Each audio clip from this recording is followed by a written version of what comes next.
Bienvenue dans Figure de Sport. Je suis Bruno Hubi, coureur d'ultra-distance, 2 fois champion du monde de 100 km avec l'équipe de France, vainqueur des 100 km de Millau, entraîneur, passionné de sport. Dans ce podcast, je chausse mes baskets d'intervieweur pour vous faire découvrir un invité au parcours inspirant. Celles et ceux pour qui le sport a tenu une place centrale ou déterminante dans leur parcours de vie. Ici, on parle d'exploits, de dépassement de soi, de défis personnels. Dans chaque épisode de Figure de Sport, je vous emmène à la rencontre de personnalités qui ont repoussé leurs limites et les frontières du possible en se servant du sport comme source d'épanouissement et de levier de la réussite dans leur vie personnelle et professionnelle. Aujourd'hui, j'accueille Benjamin Paulin. Il vient de secouer le monde de la course à pied sur route de longue distance en faisant voler en éclats le vieux record des 100 km de Millau de Jean-Marc Belloc. Enfin, en tout cas, moi, il m'a secoué. Vous savez l'attachement que j'ai pour cette course. Donc, moi, je considère que c'est un exploit, une performance stratosphérique. Et pourtant, lundi matin, Benjamin était au travail comme si de rien n'était ou presque. Alors, quels sont les secrets de ce champion ? On va les découvrir, j'espère, mais on va surtout le découvrir. Bonjour Benjamin. Salut Bruno, merci de ton invitation sur ton podcast, j'apprécie.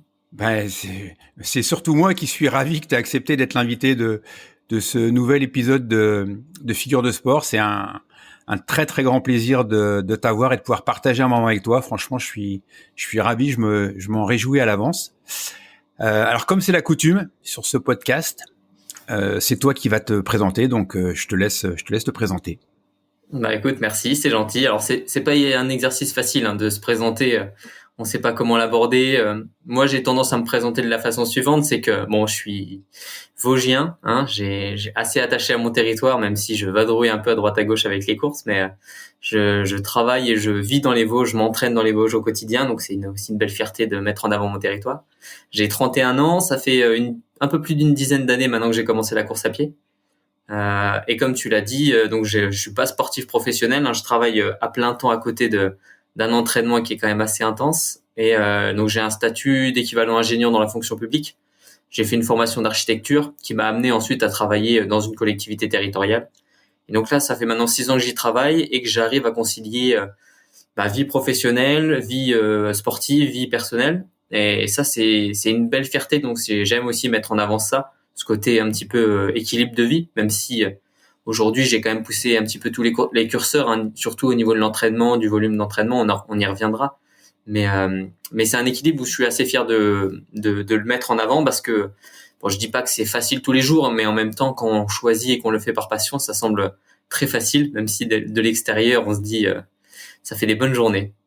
Mais voilà, je touche un petit peu à toutes les distances. On est plutôt là pour parler du 100 km, qui est une discipline que que j'ai découvert plutôt tardivement, comme j'ai commencé en 2014, moi je l'ai découvert en 2022. Et maintenant, ça fait depuis 2022, j'en fais 1 ou 2 par an, parce que c'est une discipline que j'ai découvert et finalement qui était très attachante, tant par le côté familial de l'événement, parce que c'est relativement intimiste, tous les 100 bornards comme on les appelle, on se connaît, voilà, c'est comme une petite famille. Donc j'ai adoré cet univers-là que j'ai pas quitté depuis aujourd'hui, et j'y retourne un petit peu tous les ans. Donc mais par le passé, je suis passé par un petit peu tout. J'ai commencé beaucoup par le trail, parce que venant des Vosges, en fait, on avait beaucoup de trail, c'est plus ça que la route.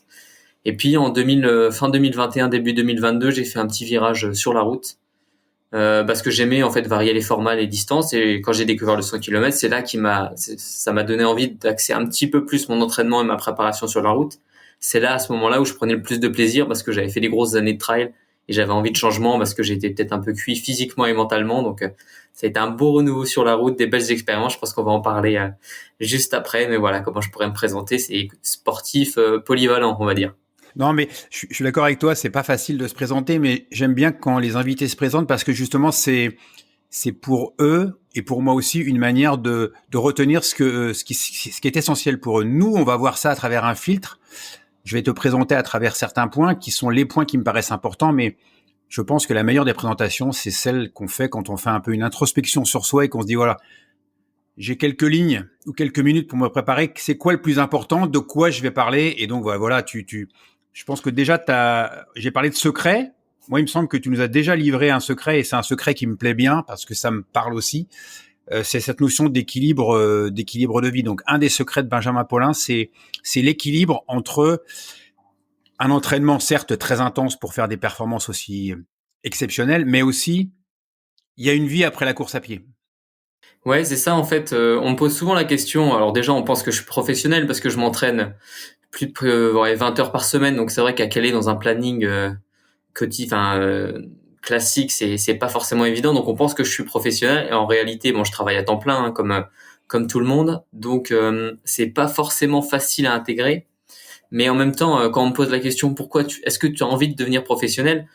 C'est sûr qu'en réalité, il y a quelques années, on te dit, on te paye pour courir, ça paraît dingue. Enfin, ça paraît presque rêver. Et avec le recul et même la situation que je vis aujourd'hui, c'est que certes, le sport, bon, c'est vraiment ma passion, c'est quelque chose que j'adore, mais j'ai l'avantage d'avoir, que c'est quelque chose où j'ai pas de contraintes. Tu vois, j'ai très peu de sponsors par choix, hein, parce que en fait, le fait de travailler à côté, ça m'a permis en fait de pas être dépendant de ça. Donc c'est aussi quelque chose que je suis fier. Je sais pas, hein, parce qu'après, je peux comprendre qu'on s'associe à des marques parce qu'on aime la marque ou que ça nous permet de vivre des choses. Mais aujourd'hui, moi, la liberté que j'ai avec le sport, c'est une chance et je l'ai parce que je travaille à côté. Demain, le sport devient un petit peu plus compliqué parce que j'ai un petit moment de blessure, un petit moment difficile. Ben, je sais que je peux me reposer sur le boulot et sur la vie familiale qui se passe très bien. Et à l'inverse, si au boulot c'est un petit peu plus compliqué, eh ben je me dis que dans le sport, ça peut contrebalancer. Et donc en fait ça aussi, et c'est pour ça que c'est important d'avoir un petit peu ces trois piliers. Hein. C'est pour ça que le 3, c'est pas pour rien que les tabourets c'est très stable, c'est que on a trois piliers et voilà, il en faut au moins trois et les trois permettent d'être très stable partout en tout cas. Donc voilà, c'est quand même une fierté, j'aime bien. Et le sportif professionnel, alors c'est une belle vie, mais c'est une vie aussi. Voilà, moi, pour avoir discuté avec des sportifs que je connais bien, qui sont professionnels, qui ont passé le pas, ils me disent, ils sont conscients que ça change quelque chose de devenir professionnel. C'est plus pareil. Ils disent pas que c'est mieux ou que c'est moins bien, mais il y a une vraie différence. Pour autant, ils s'entraînent pareil. Ils ont peut-être un petit peu plus de temps pour récupérer, mais ça reste différent parce qu'en fait, tout est tourné un petit peu autour de ça. Et après, bon, faut pas se mentir, moi aujourd'hui, ma vie, j'ai cadré beaucoup de choses par rapport à la course à pied, mais en même temps, j'ai pas passé les caps qui étaient insurmontables pour moi en termes de professionnalisation ou de contraintes. C'est que certes, aujourd'hui, j'essaye de driver un peu mon emploi du temps et mes temps libres par rapport à la course à pied pour caler mes entraînements. Mais ça aurait été sans doute très différent comme approche si j'avais été professionnel, si on a peut-être obligation de résultat ou en tout cas, on s'impose aussi des résultats. Alors que là aujourd'hui, par chance, Millau s'est passé de façon magnifique, mais si j'avais raté la course, j'aurais été très déçu pour moi le jour J. Et puis je serais reparti de plus belle. Il y aurait pas eu de retombées. Enfin, je me serais dit bon c'est pas grave.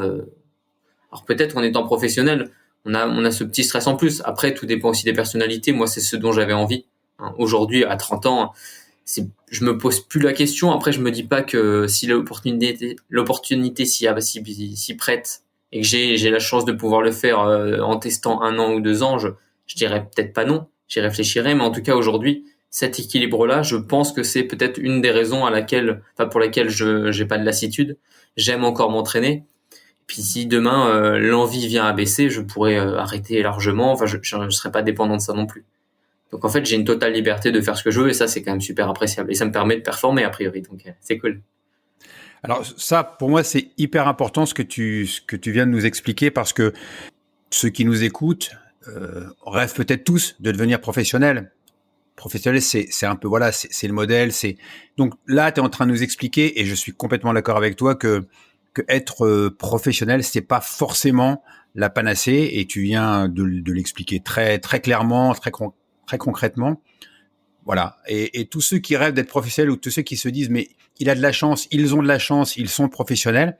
Ben là, tu viens d'expliquer que finalement, c'est peut-être pas aussi simple que ça et que toutes les contraintes que tu as bien expliquées, on va pas y revenir, qu'implique le fait d'être professionnel peuvent être aussi des charges mentales. Et je trouve que ton exemple, il est vraiment lumineux parce que ça va parler à beaucoup de gens. Donc justement, c'est une question que je voulais te poser plus tard, mais on peut enchaîner directement sur les aspects parce que je trouve que ton approche, elle est très, très intéressante aussi sur les aspects sponsors. Je vais te poser la question de savoir si tu avais des sponsors, des soutiens, des aides. Tu y as en partie répondu et de manière très, très intéressante. Mais voilà. Et donc finalement, si j'ai bien compris, tu pourrais en avoir, mais tu n'en as pas forcément. Ou tu en voudrais plus. Comment tu fonctionnes par rapport à ça? Parce que là, c'est pareil. Moi, on n'est pas là pour parler de moi, mais j'ai connu cette période où c'était difficile d'avoir des soutiens. J'aurais peut-être souhaité en avoir plus. J'avais peut-être pas non plus ta philosophie et ton recul sur la chose, mais du coup, comment toi tu gères toute cette partie sponsor, soutien, appui financier, etc., etc.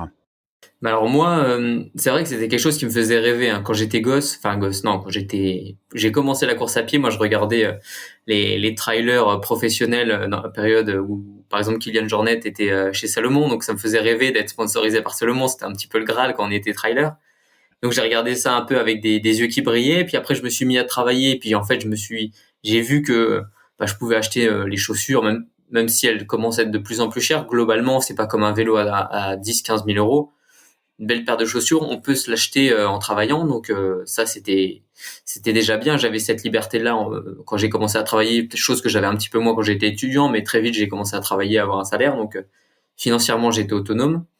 Et puis j'ai eu une expérience chez New Balance pendant une saison à peu près, où j'ai vu un peu ce que c'était d'être sponsorisé, le côté équipe aussi, sauf qu'on était en période post-Covid. Donc c'était pas là où il y avait le plus de rassemblements. Donc moi j'étais dans les Vosges, la plupart des athlètes étaient plutôt sur Annecy. Donc il y avait quand même ce détachement et je retrouvais pas le côté collectif qui à la base je pensais que c'était ça allait m'apporter. Parce qu'en fait la dotation de matériel c'était quelque chose presque enfin qui était agréable financièrement parce qu'on nous on nous offrait du matériel. Sauf que je faisais la comparaison, de dire on m'offre du matériel, donc d'une certaine façon je deviens un petit peu le panneau publicitaire de la marque qui est une belle marque, une belle réussite, mais pour autant j'ai pas d'affect particulier avec cette marque-là.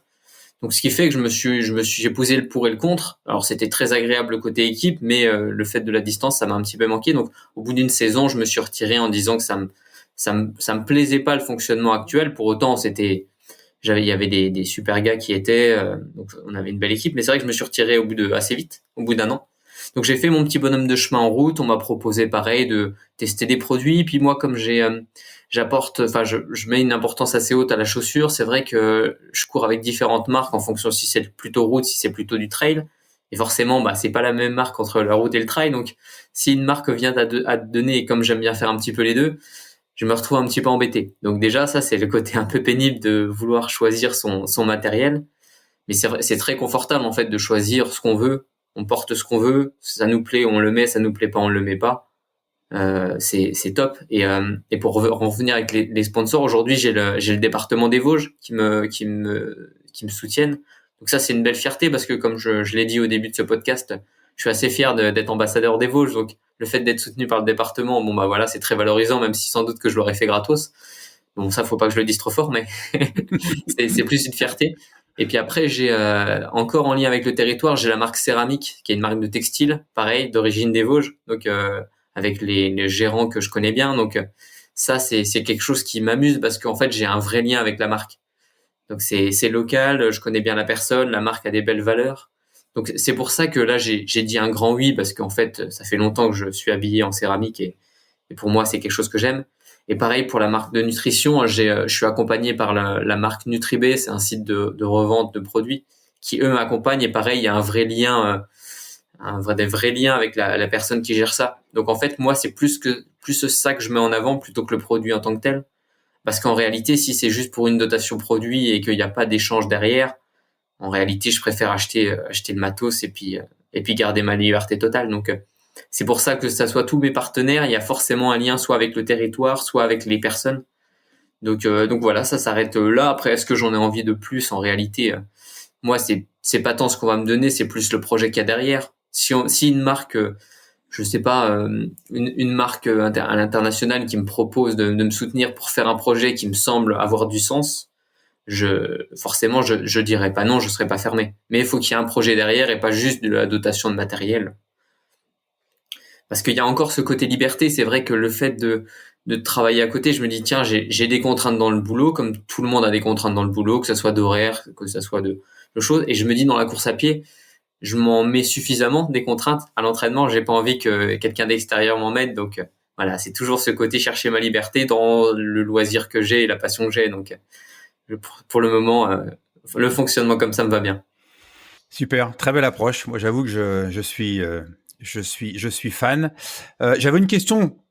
C'est pas forcément dans ce sens-là que j'avais prévu, mais c'est pas grave du tout parce que c'est aussi un peu l'esprit du podcast. Et ça, c'est une question de vieux coureur. Je suis un vieux coureur et je ne cours pas assez vite.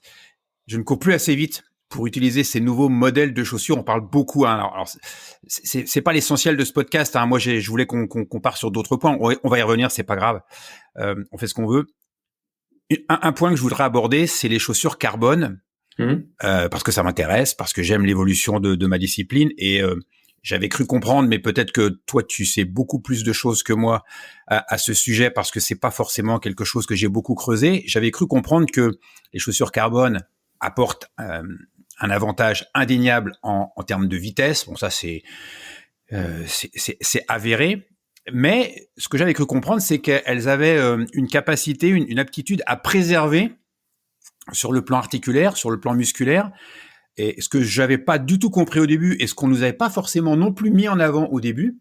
Donc, est-ce que toi, en tant que coureur, tu constates ou tu as constaté que elle t'apportait ce bénéfice qu'on a finalement aussi sur les longues distances? Moi, au début, je disais ça sert à rien sur les longues distances, mais en fait, il semblerait qu'elles apportent aussi du confort, de la préservation au niveau articulaire, de la préservation au niveau musculaire, et que donc ça aiderait la performance, non pas à courir plus vite, mais plus dans cet aspect préservation. Qu'est-ce que toi tu en penses et quel est ton retour là-dessus? Bah, c'est vrai. Alors moi, je te parlerai pas forcément de la science, je te parlerai du pur ressenti, parce que après, voilà, je fonctionne beaucoup comme ça. Moi, la première fois que j'ai mis un modèle carbone, je crois que c'était décembre 2019 quand Nike venait de sortir ses grandes chaussures. Donc sur le peloton, enfin quand tu regardes les chaussures dans le peloton, tout le monde avait ça. Donc en fait, j'ai fait la transition, je les ai eues à Noël, donc c'était un beau cadeau de Noël. Donc j'ai fait une course avant Noël, je les avais pas. C'était un 10 km près de chez moi. Et 2 semaines après, je fais un 7 km, donc certes plus court. Et je crois qu'au kilomètre, il y a eu 10 secondes d'écart. J'ai gagné 10 secondes par kilomètre alors que je courais sur les peut-être 3,12, 3,13 au kilomètre sur le 10 km et j'ai couru 3,02, 3,03 sur le 7 km. Donc déjà, ça m'a fait gagner, si on calcule, même si c'était plus court, peut-être 6 ou 7 km 6 ou 7 secondes par kilomètre. Et en fait, à la fin de la course, je me suis dit, mais c'est quoi ces chaussures? Parce que je venais d'un modèle un peu plus ancienne génération et j'étais passé sur le modèle carbone. À tel point, pour te dire, je me suis dit, donc je les ai portés sur les mois qui ont suivi. Et c'était une période où on savait, c'était assez flou sur la réglementation parce que la Fédé s'était pas encore positionnée sur est-ce qu'ils autorisaient pas. Et pour te dire, j'avais attendu d'acheter un deuxième modèle parce que j'étais persuadé qu'ils allaient les interdire. Je me suis dit, c'est pas possible, la sensation de bascule vers l'avant et quand je voyais mes chronos, mais je me dis, mais jamais ça va être autorisé, ça. Là, on parlait vraiment de dopage technologique, quoi. Je me suis dit, et c'était sur des formats courts. Donc, certes, ça faisait courir a priori plus vite, et en même temps, dire que ça fait courir plus vite, c'est surtout qu'en fait, on arrive à tenir la vitesse longtemps. Donc, en fait, on s'économise. Donc, dire que ça fait courir plus vite ou dire que ça fait courir plus longtemps, en réalité, ça revient à dire la même chose. Mais forcément, plus t'allonges la distance, plus ça a fait sens de courir longtemps. Et sur un 100 km, c'est indéniable que ça change les perfs. Et j'ose même pas imaginer comment t'étais après un 100 km niveau musculaire, articulaire, avec des chaussures d'il y a 20 ans, parce que déjà, moi, je suis bien fracassé après les 100 km avec ces chaussures-là qui, en toute objectivité, hein, c'est quand même vraiment, vraiment un plus. Je sais pas si t'as eu l'occasion de tester, mais en fait, il y a zéro compromis entre le confort, le dynamisme et le poids. Donc en fait, on se retrouve à avoir une chaussure qui est à la fois légère, dynamique et confortable, chose qu'avant il fallait faire un choix. Donc soit c'était très dynamique mais pas confortable, soit c'était très confortable mais très lourd. Enfin, et là, ça mélange vraiment le monde des trois. Et c'est sûr que 100 km, je pense que sur du longue distance, ça joue presque encore plus en termes de résistance musculaire, on s'habille moins. Moi maintenant, je me suis habitué à faire mes sorties longues en chaussures carbone, les mêmes chaussures que la compétition. pour avoir les allures les mêmes que le jour J. Et je pense que je m'amuserais pas forcément à faire un 100 km avec les vieilles chaussures. Ça serait un petit peu joueur et à mon avis, mon corps s'en souviendrait longtemps. Mais c'est drôle ce que tu dis parce que je pensais pas non plus parler de ça, mais c'est vrai que à l'époque, moi j'avais fait Sensation. C'est Mizuno qui me fournissait mon matériel et donc j'avais bien étudié Mio en me disant il y a la première partie, elle est plutôt plate, on peut aller vite, et puis la deuxième partie et à l'époque donc c'était vraiment la préhistoire au niveau de, et pourtant c'est pas si vieux que ça, c'était la préhistoire en termes de matériel, et donc moi j'avais mis des chaussures très légères type marathon pour faire les 50 premiers kilomètres, et puis en haut du col de Tiergue, j'avais prévu de mettre des chaussures plus amortissantes de la gamme pour justement faire la grande descente, etc. et remonter. Et donc tout le monde s'est demandé ce qui se passait quand j'avais changé de chaussures, mais c'est exactement ce que tu viens de décrire, c'est qu'on était constamment à la recherche d'un compromis. Soit on mettait des chaussures légères et on allait vite, mais on était fracassé, soit on mettait des chaussures plus lourdes et on était moins performant. Et là, une fois de plus, tu viens de résumer parfaitement tout ce que je pensais et tout ce que je voulais entendre, et je crois que c'est parfaitement clair pour tout le monde. Après, il faut pas non plus exagérer. Moi, avec des chaussures carbone, j'aurais jamais fait 6h19, donc faut pas non plus que ça enlève la qualité des performances que vous faites. Donc, ok, l'idée c'était de parler de ça. Les chaussures carbone, c'est un vrai plus. Et ben tant mieux. Et puis ça fait partie de l'évolution, et c'est très bien comme ça. Donc voilà. Alors, puisqu'on est un peu dans le vif du sujet de l'entraînement, moi j'ai été impressionné, plus qu'impressionné, j'étais impressionné et j'étais vraiment curieux de savoir la performance que tu allais réaliser, parce que ça fait longtemps que je suis ce que tu fais, forcément. Ça me passionne, ça m'intéresse. Et quand j'ai vu les 10 fois, je crois pas dire de bêtises, soit c'est 8, soit c'est 10, mais je crois que c'est 10 fois 250 km par semaine à l'entraînement, très honnêtement, je me suis dit, mais comment il peut faire ça? Pas de semaine allégée. Donc ça, c'était complètement contraire à ce que moi je pense, ou je pensais peut-être maintenant grâce à toi, qu'il fallait faire de l'entraînement. Et je suis vraiment heureux de te poser la question comme ça en direct. C'est quoi qui t'a animé? C'est quoi l'idée derrière? J'imagine, je te connais pas bien, mais je commence un peu à voir les contours du personnage, que tu as dû t'éclater à faire tout ça parce que tu adores courir. Et ça, c'est sûr qu'il y a énormément de passion. Et il y a un mot qu'on n'a pas encore utilisé, qui commence par P, mais qui s'appelle plaisir, qui est quelque chose qui forcément t'anime. Ça, c'est sûr, ça se sent, ça se voit. Mais comment on peut faire un tel volume d'entraînement, 2500 km en 10 semaines? Je trouve ça... moi, j'étais fier de dire que j'avais déjà fait une fois ça dans une semaine d'entraînement en stage. J'étais tout fier de moi, mais là, forcément, t'as placé le curseur très haut, là. Ouais, alors bon, j'ai volontairement publié ça parce qu'en fait, en calculant, je trouvais que ça tombait sur des chiffres ronds, donc ça me plaisait bien en termes de chiffres. Après, en réalité, si tu regardes juste les 10 dernières semaines, c'est sûr que ça paraît énorme mis hors contexte. Après, comme je te le disais au début, ça fait 10 ans que je cours, donc c'est à la fois beaucoup et pas beaucoup. Mais j'ai toujours cette philosophie de volume d'entraînement. En fait, depuis que j'ai commencé, alors évidemment, j'étais pas à 200 km par semaine à mes débuts, hein, ça a été relativement progressivement, mais progressivement de façon à, tu vois, ça fait maintenant peut-être 5 ans, 5, 6, 7 ans que je suis à plus de 8000 km d'entraînement par an. Et notamment ces 3 dernières années, plus de 10 000. Donc en fait, tout c'est augmenté, enfin, j'ai tout augmenté de façon petit à petit. Et en fait, donc les chiffres sont peut-être impressionnants, mais quand tu regardes le temps passé, ça fait 18-20 heures, ça fait moins de 3 heures par jour à courir. Alors bon, certes, ça peut paraître beaucoup, mais globalement, en jour semaine, je cours 1h30 le midi, 1 heure le soir, ça fait 2h30. En 2h30, je fais 30 et quelques bornes. Si je fais ça tous les jours x 7, ça fait 210. Donc pour faire 200 km, il suffit de faire un gros week-end, et puis donc on est vite à 250.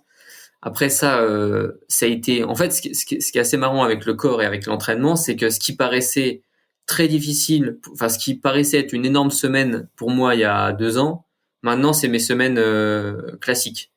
Et peut-être, alors bon, je vais pas monter de façon indéfinie, hein, forcément, mais ça a toujours été un petit peu ça, en fait. Quand je regarde en arrière, je me dis, tiens, ce qui était un peu exceptionnel devient en fait le quotidien, et le corps s'adapte, et en fait, ça banalise un petit peu ce volume d'entraînement. Là, aujourd'hui, en 3 ans, je pense que je dois avoir plus de 200 km semaine en moyenne, donc forcément, il y en a où c'est beaucoup plus, il y en a où c'est un petit peu moins, mais en fait, je suis très régulier dans mon volume. je me mets pas à quatre pattes à la fin des semaines. J'essaye de faire un volume forcément un peu intelligent, parce que du dimanche au lundi, il n'y a pas un reset où le kilométrage passe à zéro dans la semaine et le corps se dit c'est bon, je suis heureux d'attaque. Donc en réalité, ce que tu fais en plus le week-end, tu le repayes en début de semaine. Donc j'essaye d'être assez intelligent dans l'approche, même si ça se voit pas toujours en termes de chiffres sur les kilométrages semaine. Mais en réalité, c'est pas open bar non plus. Je me dis pas il faut que je le fasse le plus possible. Je garde toujours de la marge sur les sorties longues, sur ça. Et en fait, c'est que l'accumulation des années, des semaines d'entraînement, du kilométrage à vie, qui fait qu'aujourd'hui, pour moi, courir, c'est devenu très facile. En fait, je cours beaucoup plus de kilomètres que je marche en journée. Je marche peu en réalité, je cours beaucoup. Puis je fais un travail sédentaire, donc tu vois, je suis beaucoup assis, donc ça joue aussi dans le côté je travaille et puis je m'entraîne à côté. Hein. Forcément, si j'étais maçon, je travaillais dehors sur des chantiers, ça serait forcément beaucoup plus dur, un métier très physique. Mais en fait, c'est ça, c'est progressivité au début et ensuite régularité. Je me suis quasiment jamais blessé dans ma carrière, donc j'ai pu accumuler en fait des kilomètres et, sans en faire trop, mais tu vois, quelque chose de très régulier, courir tous les jours, de plus en plus. Et en fait, le corps s'adapte petit à petit. Et au final, on s'y retrouve à se faire des semaines à 250 et à la fin de la semaine dire bon bah c'était une bonne semaine. Et puis si je fais 200 kilomètres, j'aurais l'impression que c'est presque des vacances. Quand je monte à 300, là, ça commence à cogner, mais tout dépend si je travaille ou je travaille pas. Mais voilà, et c'est vraiment le corps s'y habitue. Ouais, mais là, enfin, franchement, moi, je bois tes paroles. Hein, c'est pas parce que tu es l'invité du podcast que j'essaye de te flatter, mais tu as dit un mot qui moi me parle et que je répète constamment à l'envi, c'est progressivité et le corps s'adapte. C'est vrai que le corps humain, mais bon, peut-être que moi j'ai vécu des choses extrêmes comme toi tu les as vécues et comme tu vas les vivre, j'espère. Et donc du coup, c'est quelque chose qui me parle. Moi, j'expliquais effectivement qu'en stage avec l'équipe de France, quand on faisait 2 footings d'1 heure, c'était la journée de repos quasiment et on avait fait 30 kilomètres. Mais voilà. Et tu as dit une chose hyper importante, c'est la notion de durée d'effort. Et moi, je me bats contre ça. 250 kilomètres, ça veut rien dire pour Benjamin, parce que Benjamin, il va faire ça, effectivement, comme tu l'as dit, en 18 ou je sais plus combien tu m'as dit d'heures, 14, Ouais, c'est 15, ça. 16 heures, 18 heures, voilà. Et si on rapporte ça à la durée d'effort, ça change considérablement la perception qu'on a des choses. 250 kilomètres, ça ne veut rien dire, mais je suis tombé dans le piège, forcément, hein, parce que j'ai vu 10 fois 250, mais je sais très bien que 250 pour toi, c'est pas 250 pour le kidam moyen. Mais c'est bien que tu le dises, parce que justement, quand le sportif de haut niveau va dans ce sens-là, ça permet de beaucoup mieux comprendre les choses. Et oui, le corps s'adapte, et c'est d'ailleurs ça qui est extraordinaire. Enfin, je pense que tu es d'accord avec moi, c'est cette capacité qu'on a à faire des choses qu'on n'imaginait pas. Et ça, tu l'as très très bien décrit. Est-ce que, pour continuer sur l'entraînement, moi je suis curieux de savoir qui t'entraîne. Alors c'est moi-même, du coup. Tu es ton propre entraîneur. Tout à fait. Je suis assez dur des fois avec moi-même, mais au moins je m'entraîne et des fois je peux négocier pour faire des séances un peu moins dures, donc c'est l'avantage. D'accord, donc c'est l'avantage, oui, effectivement. Ça nécessite de bien se connaître. Donc ton entraîneur, c'est toi. Et quand tu construis quand tu as construit ton programme d'entraînement pour Mio, quelles ont été un peu les bases? C'est quoi les bases qu'est-ce qui te sert de référence? Là, c'est l'entraîneur qui parle et qui pose la question. Quand tu te mets devant la feuille blanche et que tu construis le programme, ou peut-être que tu le fais pas, comment tu fais, en gros, pour faire simple, comment tu fais quand tu construis un programme d'entraînement pour Mio ou pour n'importe quelle autre course? On s'en fout, de toute façon, on n'est pas là pour parler que de Mio, on est là pour s'intéresser à toi et à la façon dont tu t'y prends pour réussir. Alors je pense que j'ai pas mal de trucs assez intuitifs que j'ai développés avec les années. Hein. J'écris rien en avance. Tu vois, Millau, le dernier objectif avant Millau, c'était le semi-marathon du Ventoux qui tombait début juillet. Et donc début juillet, il me restait 12 semaines. J'avais quasiment 12 semaines pour le préparer. Je savais que les 2 dernières semaines, ça serait de l'affûtage, donc il y aurait pas de séance abracadabrante. Ça allait être de la réduction de volume, quelques petites intensités, mais rien de révolutionnaire. Donc j'avais 10 semaines, donc c'est rare hein, que j'ai 10 semaines devant moi sans trop de compétition. J'en avais 2, mais c'était un 10 km près de chez moi et puis un marathon un peu plaisir en Allemagne. Et c'est vrai que ces périodes-là où tu as 10 semaines à créer, en fait, je me dis, ouais, j'ai un temps de dingue devant moi. Donc, je savais que les sorties longues, comme je travaillais toute la semaine, seraient les week-ends. L'idée, c'était d'augmenter petit à petit les sorties longues, en partant de 50 km, qui était une distance que voilà, je me suis dit, je commence à 50, tout en y apportant beaucoup de dénivelé. J'avais déjà identifié qu'à Millau, il fallait tout jouer sur la capacité à monter à descente. J'avais fait les mois d'avant beaucoup de vitesse, beaucoup de travail. J'avais fait la saison de cross. J'avais fait le championnat de France de marathon. J'avais fait des courses sur route. Donc, je savais que sur le plat, ça allait aller. Mais il fallait que je me force à monter vite. C'est une chose. Ça, c'est plutôt mon point fort. Mais surtout à descendre vite sans s'abîmer. Et venant du trail, je sais ce que c'est de pas être prêt musculairement pour faire de la descente. Et en fait, avant de faire du trail un peu dans les Alpes et en restant chez moi dans les Vosges, je pensais aimer les descentes. Et en fait, c'est quand tu te rends compte qu'est-ce que c'est des vraies descentes dans les Alpes que en fait tu te rends compte que non, les gens ils détestent les descentes en fait. C'est pas du tout là où tu vas récupérer. Et en fait, sur la route, on peut se dire bon bah ça descend, ça va être facile. Et en fait, j'ai mis vraiment mon cœur de préparation sur ce dénivelé à encaisser. Alors le D+, c'est ce qui apparaît sur les statistiques, mais en fait, moi, ce que je voyais, c'était surtout le D-. Et l'objectif, c'était sur les sorties longues, à minima, de faire 1000 mètres de dénivelé négatif, rythmé à allure course ou voire beaucoup plus. Donc ça, c'était pour les sorties longues du week-end qui faisaient entre 50 et 60. Je suis pas allé au-delà de 60 km parce que, en fait, ça se génère trop de fatigue le jour J. Puis après, si le but, c'était quand même de faire un volume important lissé. Donc si je fais des sorties trop longues, que ça m'entame pour les jours d'après, c'était pas le but. Le but, c'était vraiment d'enquiller les kilomètres, y mettre de l'allure course. Et après, dans la semaine, je composais en temps normal, quand je prépare des courses, j'ai 14 entraînements par semaine, mais en réalité, des intensités, je dois en faire 3. J'en fais une le mardi, une le jeudi, puis une le samedi quand je fais ma sortie longue où je mets du rythme. Donc en fait, j'ai de la marge de manœuvre là-dessus. Je faisais plutôt soit du travail de montée, du travail de descente, pareil dans cette même optique, mais du coup sur des sessions plus courtes de 1 km de descente à fond, 1 km de montée rapide. Et c'est vrai que la préparation, au final, sur les 250 km, je faisais à peu près 4000 mètres de dénivelé positif comme négatif.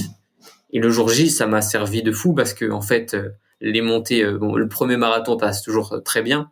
Et après les montées, quand je regarde mes chiffres, en fait, j'avais l'impression de voler dans les montées, de descendre, de pouvoir pas mettre les freins sans craindre la casse musculaire. Et les montées et descentes, elles se sont enchaînées. Et la dernière descente, j'arrivais encore à courir à 18 km/h sans être trop entamé. Et c'est vrai que c'est là où j'ai été très bon dans la prépa, c'est qu'elle a été certes un peu gourmande en volume. Bon, ça c'était presque par nécessité parce que ça demande mine de rien le 100 km un certain volume. Mais le profil, les montées, les descentes, les répétitions, c'est ce qui m'a vraiment vraiment servi, sachant que moi je sais qu'un de mes points faibles, c'est plutôt les descentes musculairement quand je les travaille pas. Mais comme je suis plutôt bon pour m'entraîner, une fois que je suis entraîné, ça passe relativement bien. Donc ça a été vraiment la clé là pour la préparation à Millau. Ouais, alors là une fois de plus, moi je suis complètement en phase. Voilà, je vais pas répéter 20 fois la même chose, mais c'est exactement comme ça que moi je conçois la préparation pour une épreuve avec du dénivelé. Alors on parle d'épreuve avec du dénivelé, mais pour Millau, c'est exactement ce qu'il fallait faire. C'est comme ça que moi je me suis préparé, et pourtant c'était il y a 20 ans. Moi j'ai découvert ça en 2000 quand j'entraînais Pascal Fétizon et qu'on a préparé un championnat d'Europe en Italie.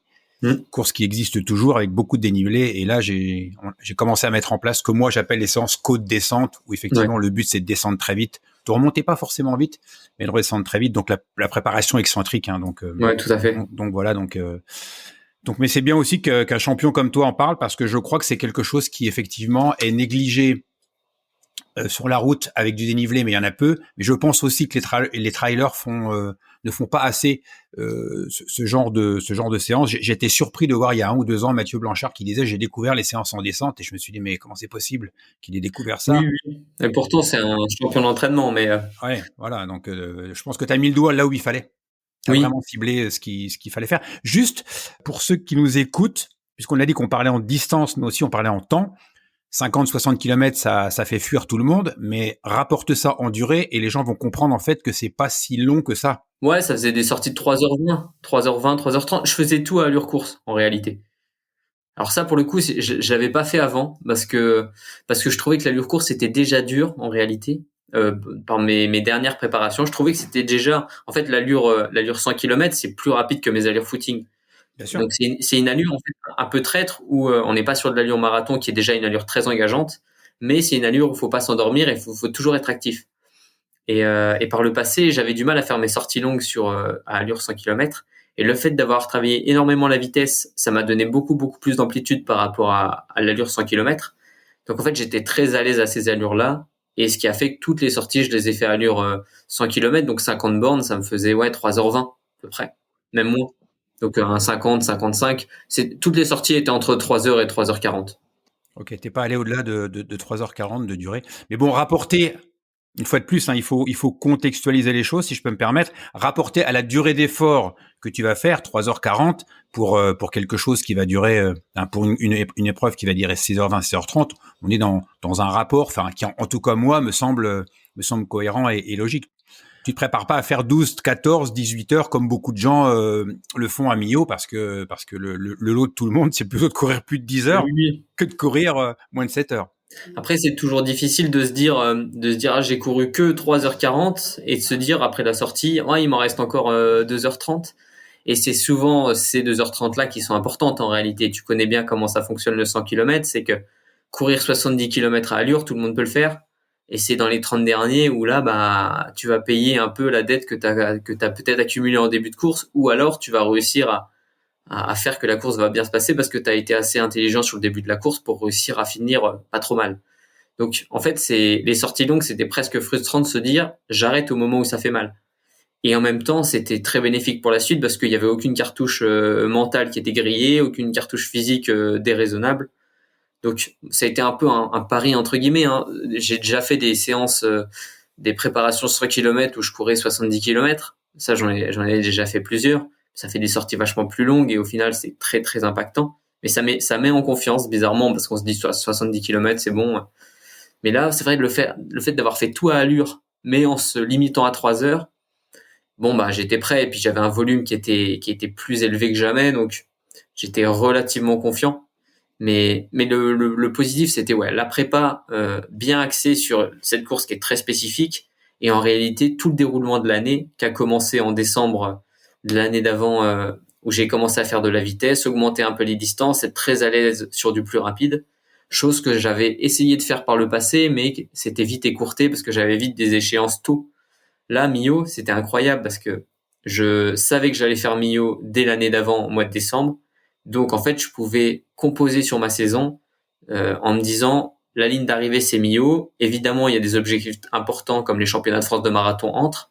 Mais pour autant, j'avais aucune obligation de faire un 100 km tôt dans l'année. Alors que les années antérieures, tu l'as vécu. C'est des années où tu as des sélections à l'international, donc des sélections en équipe de France. Il faut que tu fasses la course de sélection, puis après tu enchaînes sur la course, sur la compétition avec l'équipe de France. Et tu as rarement des périodes de 6, 7, 8, 9 mois où tu te dis j'ai 9 mois pour préparer le 100 km. Je vais pas faire de 100 km des trucs trop longs, mais je vais bien tout construire pour retravailler les bases qui est de la vitesse pendant 2-3 mois, refaire de l'allure semi, de l'allure marathon pour allonger un petit peu les distances, refaire un bloc de vitesse et puis après faire une belle prépa pour Millau. Et c'est sûr que moi, ça m'a vraiment changé. Je l'ai vu sur tous mes chronos. Et ce qui est assez marrant de constater, c'est que après les prépas, donc la dernière prépa du 100 km, c'était donc en décembre avant, en 2024, où j'avais fait des championnats du monde. Et après ces championnats, après cette prépa, je battais tous mes chronos sur 10, sur semi. Et c'est assez rigolo de voir qu'en réalité, le volume, débloque un peu la vitesse, mine de rien, et la vitesse aide énormément sur le long. Parce qu'en fait, on se rend compte de l'allure, on a beaucoup plus de marge sur l'allure. Donc, c'est pas incompatible. Alors, je te parle de vitesse, je te parle d'allure 10 km, hein, je te parle pas d'allure 1500 ou 3000. Mais du 10 km ou 100 km, en fait, les deux allures sont assez complémentaires. Faut juste le doser dans la période, évidemment, hein, mais moi, je me rends compte que j'ai jamais été aussi rapide que cette année, et c'est l'année où j'ai été le plus fort sur 100 km. Donc tous mes chronos ont été un peu élevés vers le bas, en montant ma vitesse max, et puis en poussant un peu mon niveau d'endurance. Donc ça a été un petit peu, c'est sur ces deux curseurs que j'ai joué. Je me répète, hein, tant pis, mais ça me parle parce que ça m'évoque une année avec Pascal où j'entraînais Pascal et où 15 jours après un 100 km, il a fait un chrono stratosphérique sur 3000 parce que moi aussi je pensais qu'une Ferrari, il fallait continuer à entretenir le moteur et moi j'avais conscience d'avoir un diamant entre les mains et qu'il fallait le polir pour qu'il fasse 100 km, mais qu'il fallait aussi conserver toutes ces vitesses de base. Pascal à l'époque en chaussures c'était pas des sandalettes, mais pas loin. Il a fait 1 heure de Osmi, donc voilà, donc c'était un avion en réaction et il fallait continuer à entretenir ça. Et tout ça pour dire que ce serait bien aussi, parce que tu parles d'allure d'e-borne, mais tes allures d'e-borne à toi, ça court quand même très vite. Ton record sur 10 km, c'est Bah, officiel, je crois que c'est 29,48, mais j'avais couru un 29,15 en mars ou avril, sur un chrono non officiel. Donc je pense pouvoir, alors peut-être pas en prépa 100 km, mais pouvoir courir sous les 29. Aujourd'hui, ça me semble possible, alors qu'il y a un ou 2 ans, ça me semblait déjà sous les 30, c'était déjà exceptionnel. Donc en fait, j'ai poussé un peu tous mes curseurs. Mais du coup, entre l'allure 10 et l'allure 100 km, il y a quand même une paire de secondes. Et en fait, c'est cette marge-là qui est très très confortable. En se disant, quand tu as l'habitude de faire du court, quand tu vas sur du long, tu te dis, oh, en fait, on va pas si vite. Et à l'inverse, quand tu vas sur du court, c'est très désagréable, mais tu te dis, ça passe très vite. Donc, c'est ça qui est génial, en fait, de faire les deux. C'est que les deux servent à la fois physiquement et mentalement. Ouais, ça m'évoque encore une autre question. C'est bien parce qu'avec toi, j'ai plein de questions qui me viennent que j'avais absolument pas préparées. J'adore, c'est un vrai régal. Donc je vais garder la question en réserve juste avant que tu nous précises. Donc t'étends sur semi et t'étends sur marathon. Oui. Alors, ce qui est important de savoir, c'est que moi, je suis pas trop quelqu'un qui court après les chronos. Comme historiquement, je viens plutôt du trail. En fait, les chronos, ça a jamais été ce qui m'excitait le plus. Moi, c'était plutôt les courses de championnat qui m'ont plu. Donc, j'ai des chronos. Alors, si je prends ceux qui sont officiels sur ma page FFA, donc j'ai 28,48 sur 10. Je dois avoir une 5,50 sur semi. Donc bon, j'ai déjà fait moins, mais et marathon, j'ai fait 2,16 au championnat de France à Saint-Tropez. Donc là, il y a un chrono qui me plaît bien, et en plus, il y avait 350 mètres de dénivelé à Saint-Tropez. Ouais. Où tu as remporté le titre de champion de France. C'est ça, c'est ça. Mais du coup, moi, je suis plutôt à court de championnat. J'aime bien ces côtés tactiques. Tu l'as gagné déjà 2 fois, 3 fois Euh, non, 2 fois le deux, champion deux le fois. marathon. 2 fois. 2 fois, ouais. En fait, ça s'est fait 2 fois de suite à Saint-Tropez, en 2024 et 2025. Sur un parcours qui était vraiment, vraiment idéal pour moi, parce que moi qui aimais le vallonné, qui avait pas le meilleur temps référence sur plat, bien évidemment, parce que j'ai jamais couru les grands marathons comme Valence, Séville, Berlin. Et en réalité, c'est pas ce qui m'excite le plus, même s'il y a quand même l'envie de savoir qu'est-ce que je pourrais valoir sur un truc comme ça, mais à voir si j'irai un jour. Mais du coup, c'est là où ma gestion de course, qui est plutôt un point fort, on l'a pas forcément évoqué, mais moi, j'ai l'impression que c'est assez inné, mais j'ai toujours réussi à partir à la bonne allure et à être très constant. Donc, ça m'a énormément servi en trail, parce qu'en fait, en trail, personne regarde sa montre, hein, c'est tout à la sensation. Donc il y a eu tous les beaux trails que j'ai gagnés, j'ai rarement été premier à la mi-course. Par contre, voilà, j'ai réussi à venir sur la fin de course, et c'est exactement ce qui s'est passé sur les championnats de France en 200 km et puis aussi de marathon. C'était tout le temps ça, c'est qu'en fait à la mi-course, j'étais pas en tête, et puis 2 tiers de la course, je passais en tête parce que la gestion de course était vraiment parfaite, quoi. Alors ça marche, suffit qu'il y ait un bonhomme qui part devant moi, qui est plus fort que moi. S'il est plus fort que moi, il va gagner quand même. Mais au moins la bonne gestion fait que les courses, j'arrive à me mettre assez bien dans ma bulle et à me demander, me poser la question si est-ce que cette allure que j'ai au début de course, je vais réussir à la tenir toute la course. Si c'est non, c'est que je pars au carton. Mais généralement, je suis plutôt vite dans mes allures. Et c'est encore plus important sur trail quand la montre et le chrono ne servent à rien et c'est que la sensation. Donc ta stratégie de course, elle est plutôt une stratégie basée sur la régularité, la linéarité de l'allure, Oui. sans t'occuper des autres. Tu gères ta course, tu t'occupes pas de ce que font les autres et tu vas comme ça tout au long de ton épreuve. Bah c'est exactement ça. Alors ça, c'est en réalité, ça va dépendre des scénarios. Sur 100 km, ce qui est très marrant, c'est que je l'ai constaté en 2022 lors de mon premier 100 km où c'était sur championnat, c'est qu'en fait, dès le kilomètre 1, tout le monde partait à ses allures. Donc en fait, il suffit que t'as 2 secondes par kilomètre de différence par rapport à ton camarade, et ben en fait, tu vas pas courir avec lui, il va être un petit peu devant. Puis le fait aussi qu'on soit avec nos vélos, avec les accompagnateurs, ça incite aussi à pas forcément courir en peloton. Donc sur 100 kilomètres, en fait, comme c'est pas assez dense, les gens qui sont devant, on est vite tout seul. Par contre, sur marathon, oui, si quelqu'un part devant, généralement, je suis assez lucide pour me dire, bah, c'est soit il part devant, je le revois pas, mais parce qu'il est vraiment plus fort que moi, soit je le laisse partir et je sais que je le reprendrai tôt ou tard. Et ça a été le cas sur le 100 km de Millau où Gabriel, je pense que ça fait un petit coup de bluff en partant très vite. Et puis je l'ai retrouvé au kilomètre 50. Mais c'est souvent ça. C'est le côté, j'essaye d'être très linéaire. Sur 100 km, c'est difficile de faire un beau négatif split parce que l'usure fait que c'est difficile. Mais si on regarde à Millau, par exemple, si on regarde à pente ajustée le premier et le deuxième, je dois mettre quelques minutes de plus sur le deuxième, mais c'est là où il y avait le tout dénivelé. Donc en réalité, en effort, je suis quand même un petit peu plus rapide sur le deuxième. Donc c'est plutôt ma stratégie. Alors elle a souvent marché, mais bon, c'est toujours un risque en disant ceux qui partent devant, est-ce que je vais les retrouver? C'est pas toujours le cas. Ouais, mais enfin là une fois encore, hein, moi je crois que c'est comme ça qu'il faut courir. Et je le dis à tous ceux qui me demandent mon avis. Je dis pas que j'ai raison, mais je dis pas que t'as raison, mais en tout cas c'est comme ça que ça fonctionne pour moi. C'est comme ça que ça a fonctionné. C'est comme ça que fonctionnent ceux qui ont réussi. Et ça c'est quelque chose moi que je trouve qu'il faut vraiment vulgariser parce que je ne sais pas si tu es d'accord avec moi. Tu disais que dès le premier kilomètre, les coureurs de 100 km partent sur leur rythme, mais moi je trouve que même sur 100 km, 90%, j'ai pas les chiffres exacts, mais peut-être 85, on s'en fout, partent trop vite. Oui, non, mais t'as raison. Et si tu ramasses, les morts, c'est bien que la plupart, bon, à part Gabriel, là, on est dans une autre stratégie, on est sur une stratégie de victoire, et donc devant, ça se joue différemment. Mais pour 99% des coureurs, le conseil qu'on peut leur donner, si tu es d'accord avec moi, c'est que voilà, il faut, mais tu l'as dit, se mettre tout de suite dans ses allures. Oublier les autres et gérer sa propre course, je pense que ça, c'est un des messages qu'on pourrait faire passer tous les deux en disant que c'est comme ça que ça fonctionne. Mais est-ce que tu penses pas, moi j'ai ma réponse, mais la tienne m'intéresse, qu'il faut une énorme confiance en soi, confiance en sa stratégie, confiance en ses entraînements pour faire ça? Parce que le kidam moyen qui voit partir 1000 coureurs devant, il a rien à perdre, lui. Toi, par contre, quand tu es à Millau et que tu viens pour gagner, tu as à perdre. Tu as besoin d'avoir une énorme confiance en toi pour te dire, OK, il est plus fort, j'ai vécu ça, je suis passé au marathon, j'étais 7e, moi, quand je gagne.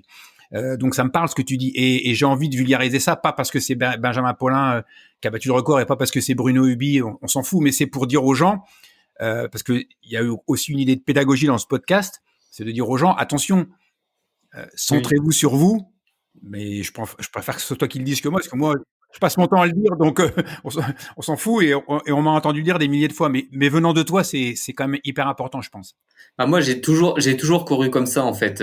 Je me suis jamais dit je pars vite comme ça, je prends de l'avance pour la suite. Et puis de toute façon, les secondes qu'on va gagner au début, on va les perdre x10 à la fin.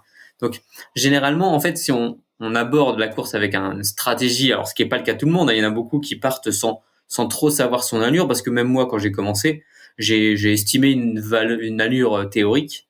J'ai quand même un peu ralenti sur mon premier 100 km, mais j'avais pas vraiment d'allure en tête. Là, à Millau, c'était différent, j'avais l'allure du record en tête. Donc quand j'ai couru et que je voyais que j'étais pas premier au bout de 15-20 bornes, mais que j'étais parfaitement dans les allures du record, ou voire un petit peu en avance, c'est là où en fait il faut être un peu lucide, il faut se dire mais oui, en fait partir devant c'était raisonnable. Là, je suis déjà très rapide. Peu importe, la course, elle se gagne pas au kilomètre 20, elle se gagne au kilomètre 100. Et si moi, j'arrive à maintenir cette allure-là, bah, tôt ou tard, je vais repasser en tête. Mais je me suis jamais dit sur une course, il faut que je sois en tête dès le premier kilomètre. En fait, je fais tout de suite la projection du chrono. Et quand on a un objectif en tête de chrono, et ben en fait, même sur marathon, je veux dire, quelqu'un qui court 3 heures, 4 heures, 5 heures, s'il a calculé ses temps de passage et qu'il sera dedans, s'il est dans la forme de sa vie, faut pas qu'il aura encore le temps d'accélérer. En fait, on a le temps sur une course. Si vous partez pile dans vos allures au début et que vous vous sentez très bien, en fait, c'est très normal de se sentir bien au début d'une course. on est en forme, c'est que le début, sur 100 km encore plus, parce que l'allure est en réalité très facile, les 50 premiers. Donc en fait, c'est de la pure patience. Et moi, c'est vraiment le mot qui m'a marqué sur 100 km, c'est qu'en fait, c'est 70 km de patience, 30 km de souffrance, à peu près. Et c'est typiquement ça. Et si on n'arrive pas à être patient au début, eh ben on va toujours se casser les dents sur 100 km. Parce que chacun a son allure, qu'on court 6h20, qu'on court 10h. En réalité, il faut se dire que la course, elle commence vachement plus tard. Donc le début, c'est que une entrée, c'est juste pour voilà, le premier marathon à Millau. Ce qui est marrant, c'est qu'en fait, on revient à Millau, donc c'est presque une boucle gratos avant que les choses sérieuses commencent. Moi, je l'ai vraiment vécu comme ça, en fait. Je l'ai pris comme un pré-échauffement du vrai aller-retour jusqu'à Saint-Afrique. Et je me suis tout le temps répété patient, je regardais le chrono, j'étais bien, je me suis dit bah c'est parfait, il faut que ça soit facile. Alors quand on a fait plusieurs 100 km, on sait comment ça va se passer. Tu vois, on sait soit parce qu'on a vécu une fin très compliquée, soit parce que on sait que la douleur va quand même arriver. Mais ce qui est bien, c'est qu'on n'a pas besoin d'avoir mal tout de suite. Au début, c'est facile, faut profiter que ça soit facile, surtout si on est déjà dans ces allures. Et c'est le cas sur marathon, c'est le cas sur les courses plus courtes. Si on est sur ces allures au début, on aura le temps de se faire mal plus tard, mais si on est dedans, faut pas partir trop vite. Et j'arrive toujours pas à comprendre des gens très bon niveau qui partent sur des allures qui sont intenables ou qui même sur le papier en fait ils veulent même pas faire ce chrono à l'arrivée. Si on veut courir, prenons un exemple de coureurs qui veulent courir je sais pas si je veux courir 6:30, je vais partir sur des bases de 6:30 en me disant bah super, si je tiens ça, je veux pas dire je passe sur des barres de 6:20 en me disant si je vais ralentir, ça fera peut-être 6:30 à l'arrivée. Alors peut-être que certains peuvent le faire, mais moi j'ai jamais constaté que ça marchait. Je suis d'accord avec toi, ça ne marche pas. Ça marche pas. Oui, non, ça marche jamais. Et puis il y a aussi l'aspect mental, c'est qu'en fait quand on arrive à partir à son allure et qu'après on fait que remonter les gens, et ben en fait on est galvanisé, donc ça transcende aussi de. Moi je me souviens d'une course là, une des courses qui m'a plus marqué, c'était l'Eco-Trail de Paris que j'avais fait. Je faisais encore du trail, c'était en 2021. Donc course très roulante de 80 km. Et en fait, à la mi-course, je suis peut-être quatrième, cinquième. Et c'était une course de niveau national qui était déjà c'est quand même une belle classique. Oui. Et je sens que j'étais parti plutôt prudemment, même si je sentais qu'on était parti vite, mais voilà, tout en gestion. Et kilomètre 50, 55, j'en double 1, 2, 3, et puis là, je fais le calcul, je passe en tête de la course. Et là, c'est galvanisant parce qu'en fait, on fait que remonter alors qu'eux étaient plutôt en train de baisser l'allure. Donc, il y a un côté physique où je pense que c'est le bon calcul de partir soit un tout petit peu en dessous, soit pile dans ses allures, quitte à augmenter, parce que de toute façon, on a largement le temps de rattraper. Donc ça, c'est physique. Et après, mentalement, c'est vrai que c'est dingue. On vit tellement mieux une course où en fait, on sent qu'on remonte et que la forme est là et qu'on peut encore en remettre, que en fait, on a trop donné et on est en perdition jusqu'à ce que, si ça fait que baisser petit à petit jusqu'à l'arrivée, à la limite, ça peut passer, mais des fois, ça fait des craquages et quand ça bascule, ça craque et là, on perd en seconde, en poignée. C'est terrible, quoi. Ouais, c'est ça. C'est exactement ça. Ce petit supplément d'âme dont on a besoin pour aller chercher les dernières réserves qui nous restent à notre disposition, on va aller le chercher effectivement beaucoup plus facilement. Je suis d'accord avec toi.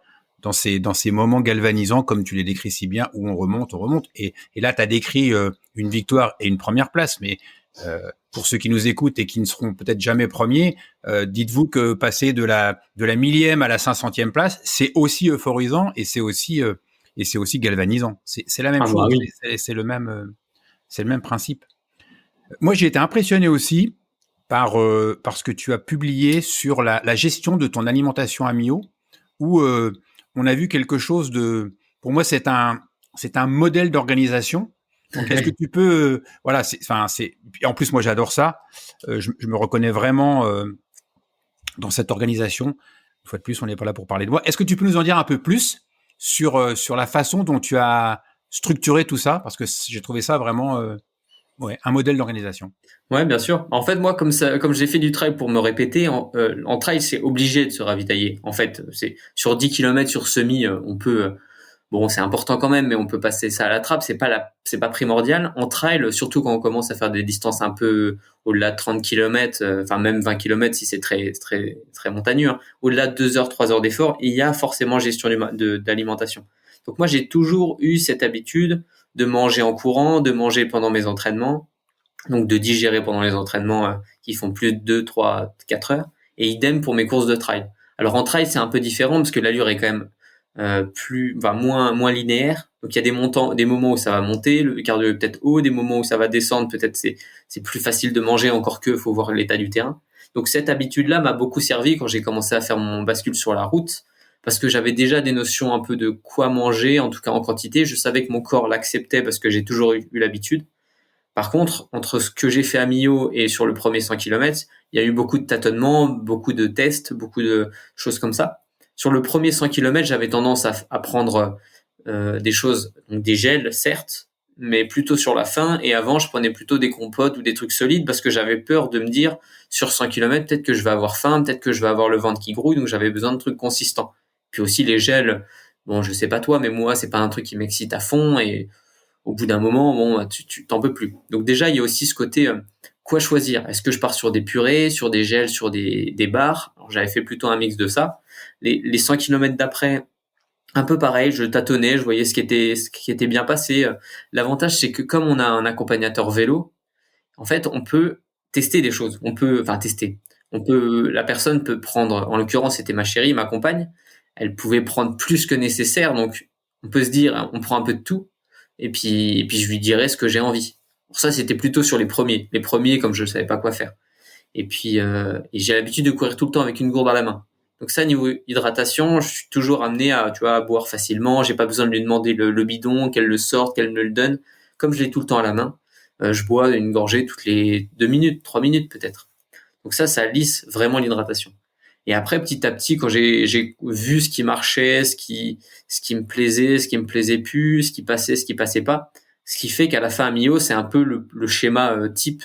Tu vois, c'est ultra basique, ultra simple. C'est que j'ai 10 ou 11 gels que je prends toutes les 30-35 minutes. Et après, c'est très mécanique. Il faut avoir cette rigueur de prendre le gel de façon régulière, pas se dire bah tiens j'attends un peu, puis tiens j'ai pas faim. En fait, il faut toujours prévenir, il faut toujours manger en prévenant la faim, il faut toujours boire en prévenant la soif. Et en fait, ça reste très calculé, même si au début c'était très. En fait, là, on a l'impression que c'est très comment dire, c'est très calculé au gramme près, le 80 grammes de glucides. En réalité, ce calcul-là, je l'ai fait après la course, parce que je savais que cette quantité-là, c'est ce que j'arrivais à absorber de façon facile. Tu vois, un gel tous les 30 à 40 minutes. C'est ce que je faisais sur mes sorties longues. Je voyais que ça passait et que j'avais pas de baisse d'énergie. Et après, c'est rétrospectivement, en calculant, je me dis, tiens, 80 grammes de glucides, bah, tiens, c'est une super fourchette. Donc, en fait, mes sensations sont très liées aussi à ce qu'il faut faire.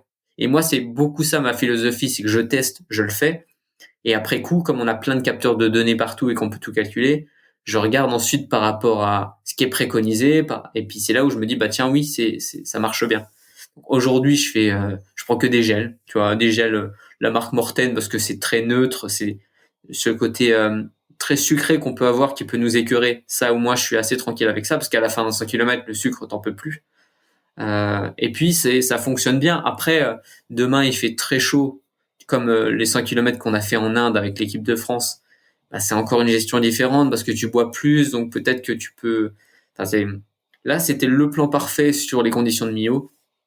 Ça peut être affiné en fonction des conditions très froides ou très chaudes, mais c'est quelque chose que j'ai quand même beaucoup testé. Ça, c'est peut-être quelque chose de primordial, de tester son alimentation, d'avoir une base théorique, de savoir qu'est-ce que je dois prendre pour être assez carré, parce que si tu manges que quand t'as faim, ben des fois c'est un peu trop tard, des fois c'est pas assez, et donc il faut ce côté, il faut les deux, l'approche terrain en disant j'ai testé des choses, l'approche un peu scientifique de combien de grammes de glucides il faudrait manger par heure pour être à peu près bien constant énergétiquement, et après faire son mix pour voir ce qui marche le jour J. Bah, je crois que tu as une fois de plus répété le terme que moi je conseille aux gens qui nous écoutent de mettre en application, et tu l'as parfaitement illustré: tester, tester, tester. Ouais. Ce qui est valable pour l'un n'est pas valable pour l'autre, et t'es la parfaite illustration de cet équilibre intelligent entre la théorie et la pratique, et les allers-retours qu'il faut faire. Donc voilà, donc on conseille aux gens qui veulent se lancer sur la course à pied de longue distance, ou pas d'ailleurs, de tester. Et alors, toujours dans cette idée de se préparer le mieux possible. Donc, on a vu à l'entraînement, on a vu l'alimentation où tu fais appel à ton expérience, à ton vécu, à tes sensations. Je pense que ça, c'est aussi un terme qui revient souvent et qui, moi, me parle aussi. C'est le ressenti, les sensations. Est-ce que d'un point de vue plus, du coup, peut-être un peu moins sensitif, mais un peu plus pragmatique, est-ce que tu pratiques ce que moi j'appelle l'entraînement invisible, c'est-à-dire tout ce qu'on peut faire en dehors des séances de course à pied pour performer. Alors, pas performer pour gagner les 100 km de Millau. Pour moi, performer, la notion de performance, elle est valable pour tout un chacun. Est-ce qu'au niveau, alors alimentation, on en a déjà parlé un peu, mais peut-être dans la vie de tous les jours, est-ce qu'au niveau sommeil, est-ce qu'au niveau des soins médicaux, de la préparation mentale, voilà, ce que moi j'appelle l'entraînement invisible, est-ce que tu y portes un soin, une attention particulière ou pas?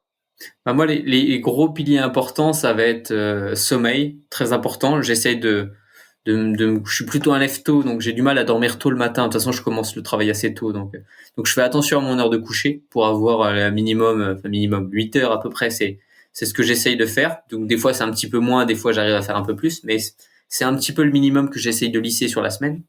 Donc c'est assez important, bien dormir, tu vois, bien dormir dans le noir, dans un bon matelas. Enfin, c'est quelque chose qui est quand même très important et je le vois quand je dors moins sur 1, 2, 3 jours.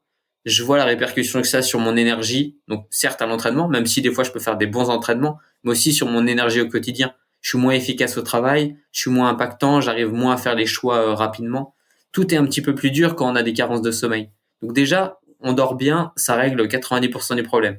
Après, il faut manger suffisamment. L'alimentation, on en a parlé. Moi, je mange de façon simple, hein. C'est beaucoup des produits naturels. C'est un peu le guide de bonne pratique pour manger sainement, globalement. Enfin, tu vois, je mange pas de produits trop transformés, je mange pas trop de cochonneries. Alors après, pour autant, tu vois, hier soir, j'ai mangé une pizza et j'ai pris des profiteroles au chocolat. Donc, tu vois, faut savoir, faut pas être non plus extrême dans son approche d'alimentation. Mais ça, je te dis ça, c'est un repas dans la semaine. Le reste du temps, c'est beaucoup de fruits, beaucoup de légumes, des choses simples, peu transformées. Donc, faut manger à la fois en bonne qualité et en bonne quantité aussi. En fait, la quantité, c'est primordial parce que si on est en dette énergétique, eh ben, on va récupérer beaucoup moins. Le corps sera un peu en stress et c'est là où on risque d'avoir des blessures. Donc, la quantité, c'est quelque chose que j'ai jamais sous-estimé. De toute façon, moi, je le vois, hein, parce que je suis pas très lourd. Si j'ai tendance à moins manger, à perdre du poids, eh ben, ça se voit tout de suite sur la balance, ça se voit sur ma tête, ça se voit sur mon niveau d'énergie aussi. Donc la quantité, c'est quelque chose qui est vraiment important, surtout quand on a tendance à courir beaucoup, ou en tout cas à passer d'une activité, enfin à augmenter son volume kilométrique. Hein. Qu'on passe de 40 à 80, c'est la même chose que de passer de 200 à 250. Dès lors que tu t'entraînes beaucoup, en fait, il faut l'apport énergétique conséquent qui va avec.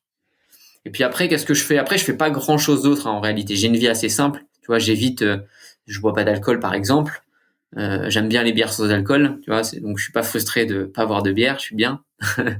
Et puis voilà, j'essaie de pas me coucher tard, mais c'est respecter le 80-20, tu vois, 80% tu fais les choses bien et tu peux te permettre alors 20% c'est peut-être beaucoup, mais tu peux te permettre de sortir un petit peu, d'aller au resto, des choses comme ça, mais il faut quand même que la base soit correcte. Donc je fais pas forcément j'ai pas de staff médical, hein, je vais jamais chez le kiné, jamais chez l'ostéo, je vais chez mon médecin 2 fois par an parce que la Fédé me le demande pour faire le bilan. Je fais des bilans sanguins, quoi. Donc, ça, rien ne bouge, ça, c'est cool. Et après, préparation mentale, j'en fais peut-être sans m'en rendre compte. Après, je suis pas très bon élève parce que j'ai ma copine qui est formée pour ça et pour autant, on n'a jamais passé le pas de qu'elle me coach moi. Mais j'ai pas senti ce besoin vraiment de l'avoir. Même si, bon, je vais essayer peut-être de creuser, mais je le fais pas. En fait, je pars du principe que tout ce qui me demande de l'énergie, et en fait, ça c'est presque contre-productif par rapport à rien faire et être allongé. Tu vois, je prends le cas de la cryothérapie ou des automassages. Je suis pas persuadé que, alors je parle que pour moi. Hein. J'ai aucune preuve, j'ai rien. Mais je me dis que entre faire des automassages, donc tu vois, se contorsionner. En plus, moi, je suis pas très souple. Donc, se contorsionner, se masser. Est-ce que c'est plus productif que juste de rester en position fétale et d'attendre parce que le temps et le sommeil, c'est les meilleurs éléments de récupération et l'alimentation. Le reste, c'est sûr que c'est optimal, tu vois. si j'avais beaucoup de temps devant moi, si j'étais professionnel, bah ça serait mon métier. Donc il faudrait que j'aille vers ça. J'irai chercher le moindre petit pourcent à droite à gauche.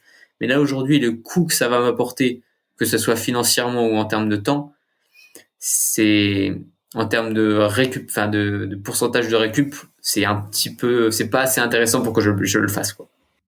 Et puis les résultats que tu as et les performances que tu réalises, ben franchement, moi d'un point de vue extérieur comme ça, j'ai tendance à penser que t'as pas forcément besoin non plus d'aller les chercher, parce que ce qui ressort, c'est que tu te connais bien, tu sais ce qui est bon pour toi, ce qui d'ailleurs ne fait pas forcément de toi un modèle, mais n'empêche que quand même quelqu'un qui réussit, pour moi, c'est un modèle. Donc du coup, le fait que tu te connaisses bien et que tu saches ce qui est bon ou pas pour toi te permet de trouver, une fois de plus, hein, ce terme qu'on a employé au départ, c'est un certain équilibre de vie. Et c'est ça, et c'est en ça que moi je trouve intéressant ces interviews et ce partage de connaissances. C'est-à-dire que l'idée, c'est pas de faire comme Benjamin Paulin. L'idée, c'est de se dire, ce que je vais retenir de Benjamin, c'est que il essaye d'être en harmonie avec lui-même, il se force pas à faire des choses et ça ne l'empêche pas d'être performant. Donc peut-être que moi, au quotidien, parce que on s'adresse dans ce podcast à 99% de gens qui ne sont pas professionnels. Donc expliquer ce que fait un professionnel, oui, super, c'est génial, mais on le fera jamais parce que on a tous un métier, on a tous une famille, des gosses, des enfants, des contraintes, une vie de tous les jours. Et donc transmettre que même en faisant ces choses qui sont basiques, simples, où on va pas chercher midi à 14h, n'empêche pas d'être performant. Tu en es la preuve, vivante. Et ça, je trouve que c'est vraiment très, très intéressant. Après, une fois encore, l'idée, c'est pas de te brosser dans le sens du poil, mais je fonctionnais à l'époque où j'ai été performant à mon niveau, je fonctionnais de la même manière. On me disait toujours tout est dans la tête. Je disais ouais, ok, tout est dans la tête, mais tout est dans les jambes aussi. Enfin, tu dois avoir la meilleure préparation mentale que tu veux, si t'as pas les jambes, Oui. t'avanceras pas. Et puis même si t'es un tueur et même si mentalement t'es fort, moi je faisais comme toi un lien très très ténu entre la préparation physique et la préparation mentale et tout cet ensemble. Si tu t'as pas la bonne alimentation, t'as beau avoir le meilleur moteur, s'il y a pas d'essence, ça n'avancera pas. Donc c'est rassurant, je trouve. En tout cas moi, si j'étais un auditeur, je trouverais rassurant d'entendre ce genre de discours plutôt que quelque chose qui va nous sembler inaccessible et qu'on ne pourra jamais atteindre. Donc ce que tu nous mets en perspective, c'est intéressant parce que tout le monde peut le faire. Et ça, je trouve que c'est cool. Oui, parce que ma quête, au final, c'est plutôt la progression. Donc la progression, peu importe son niveau en réalité. Moi, j'aime bien mettre en place des choses pour sentir que, tu vois, j'accumule les choses, je progresse. Mais je progresse. C'était déjà ce qui me faisait plaisir quand j'ai commencé et que j'étais 20e des courses. C'est qu'en fait, j'adorais le côté, ce que j'ai fait il y a une semaine, là, je le fais un petit peu mieux. Et ça, je l'applique. À partir du moment où tu arrives à bien faire les choses et que tu vois que tu progresses, c'est applicable dans tout, dans le monde du travail, dans la famille, dans un petit peu tout. Et en fait, c'est ce côté, quand on aime la progression et bien faire les choses, ça peut nous apporter très loin. Et après, bon, le temps fait son œuvre, hein. Forcément, au bout de 10 ans de bien faire les choses, on arrive normalement à des résultats. Surtout si, je pense qu'il y avait une part génétique quand j'ai commencé qui était plutôt favorable, hein. Petit, je courais déjà pas si mal. Mais après, c'est aimer faire les choses, aimer voir qu'on progresse, côté persévérance, côté patience aussi. Mais t'as tout à fait, enfin, oui, bien sûr, c'est ce que tu dis, c'est du bon sens. On va pas expliquer aux gens que tout le monde peut faire 6h19 au 100 km de Millau. D'ailleurs, personne ne l'avait jamais fait avant toi. Et on va pas expliquer aux gens que faire moins de 29 au 10 km, c'est accessible à tout le monde. Non. Donc, forcément, oui, t'es tombé dans le chaudron de la potion magique de la course à pied. Ça, c'est une évidence. T'es né avec, la fée VMA qui s'est penchée sur ton berceau et qui a mis un coup de baguette magique, ça c'est sûr, c'est indéniable, il y a pas de discussion à ce sujet-là. Mais une fois encore, ce qui est intéressant en échangeant, c'est que la manière dont tu t'y prends pour optimiser ton potentiel, pour obtenir la substantifique moelle de ce que tu es en capacité de donner, c'est applicable à tout à chacun. Et si on a un potentiel à 40 minutes ou à 50 minutes ou à 1 heure au 10 bornes, peu importe, en s'inspirant de ce que tu fais et de ce que font ceux qui réussissent, on peut soi-même améliorer ses performances. Moi, c'est le discours que je tiens du matin au soir, donc c'est pour ça que c'est super intéressant d'échanger avec toi, parce que du coup, ça devient concret. Et justement, par rapport à ça, donc ton actualité, tes objectifs à court ou moyen long terme, comment on se remet? Moi, je m'en serais jamais remis. Comment on se remet d'avoir réalisé un tel objectif et sur quoi maintenant tu te projettes? Moi, j'aime bien ton côté polyvalent, couteau suisse de la course à pied, d'aller du 10 au 100 km. Moi, je trouve ça juste, enfin, c'est bien, j'adore. Et donc voilà, c'est quoi maintenant tes perspectives une fois que tu as réussi cet exploit extraordinaire? Comment t'envisages la suite? Bon, il a fallu un peu de temps de récupération, mais globalement, la semaine a été compliquée, 10 jours à peu près, un peu compliqué pour reprendre un entraînement où les sensations étaient bonnes. J'ai recouru assez vite et j'avais très vite en tête aussi de partir sur du trail pour revenir un peu aux origines. Et donc je vais en cette fin d'année, je sais pas quand le podcast sortira, mais en cette fin d'année, donc je vais retourner à la Saint-Élion, qui est une course où je me suis beaucoup cassé les dents. C'était une de mes premières courses vraiment longues en 2018, je crois. Donc que j'ai à la fois adoré et détesté, parce que si tu la connais, tu vois bien que c'est course de nuit, 80 km, souvent il fait froid, souvent il pleut, souvent désagréable. Et pour autant, il y a un côté, on a envie d'y retourner. Donc là, le challenge sur cette fin d'année, c'était de vite switcher sur une course en temps d'effort qui est assez similaire. Ça se gagne en moins de 6 heures, donc c'est très comparable à un 100 km. Par contre, c'est de nuit, c'est dans le froid et c'est surtout c'est beaucoup de trail. Donc les appuis route, c'est pas du tout les mêmes appuis que sur trail. Les montées, les descentes, le terrain qui glisse, ça nécessite une préparation très spécifique. Alors le challenge, c'est est-ce qu'en 2 mois et demi, j'arrive à redevenir un trailer de niveau correct, parce que pour jouer devant, il faut maintenant être de niveau national voire international sur la Saint-Élion. Donc c'est un peu ça le challenge, c'est de retrouver un peu de la confrontation directe et puis de jouer un peu sur ce terrain qui m'avait beaucoup fait plaisir par le passé, même si ça m'avait fait très mal. Donc voilà, retour. J'ai refait quelques courses de préparation trail que j'aime bien faire autour de chez moi. Et puis ça, c'est plutôt court terme parce que ça va arriver dans un mois. Et sinon, l'année prochaine, j'aimerais bien, en fonction de quand tombe le 100 km, les championnats du monde. On n'a pas encore de date. S'il y a des championnats du monde, j'aimerais bien m'y sélectionner, si c'est pas le cas déjà avec le 100 km de Millau que j'ai réalisé. Laurence Klein, si tu nous écoutes, C'est ça. il Ouais, faut bah que le 100 oui. km de Millau soit une épreuve qui permette de sélectionner Benjamin automatiquement pour les championnats du monde. On a compris qu'il avait besoin de temps pour se préparer. Donc, Laurence, vas-y. Bah c'est confortable, J'ai 8 mois pour me préparer, j'arrive. Oui, on peut ambitionner des belles choses, ça c'est sûr. Donc c'est encore incertain parce que les grosses dates de 2026 sont encore pas connues. Donc c'est pour ça aujourd'hui difficile de savoir si je vais switcher plutôt sur le trail, plutôt sur la route. Ça va dépendre et des championnats et de comment se passe la Saint-Élion. C'est la problématique de toucher un peu à toutes les distances, c'est qu'en fait moi j'aime bien toutes les distances. Donc maintenant il faut orienter parce que c'est bien de tout faire, mais si on veut un petit peu performer, même si comme je l'ai dit la vitesse aide sur le long. Si on veut vraiment se spécialiser, il faut choisir ses combats, il faut choisir ses courses. Donc on verra. Peut-être que je vais recommencer comme l'année dernière en faisant du cross puis allonger les distances, mais tout dépendra encore une fois des sélections et puis de mon envie aussi à retourner sur du trail. Voilà, Saint-Élion, j'ai le droit de dire une connerie. Ah oui, carrément. La Saint-Élion pour un Vosgien, la nuit, la nuit non, pas pour un Vosgien, mais la pluie, les terrains glissants. Ah bah on a de quoi faire. Ah bah Enfin, après, j'habite dans l'Est aussi, donc ouais. c'est juste une tentative de plaisanterie. J'adore les Vosges. Je vois pas la vie en Vosges, mais pas loin. Non, non, c'est un chouette défi, je pense que. Et là, il va y avoir de la confrontation, il va y avoir de la concurrence. Alors je sais que Thomas Cardin il sera un triple vainqueur de la course. Donc quand on a dit son nom, on a tout dit. Je pense que pour aller le chercher quand il est en forme, c'est très compliqué. Après, il y a toujours un gros niveau. Ils ont mis un petit peu d'argent à la gagne. La course a plus de 70 ans. Donc c'est devenu quand même une belle référence, une belle classique en France.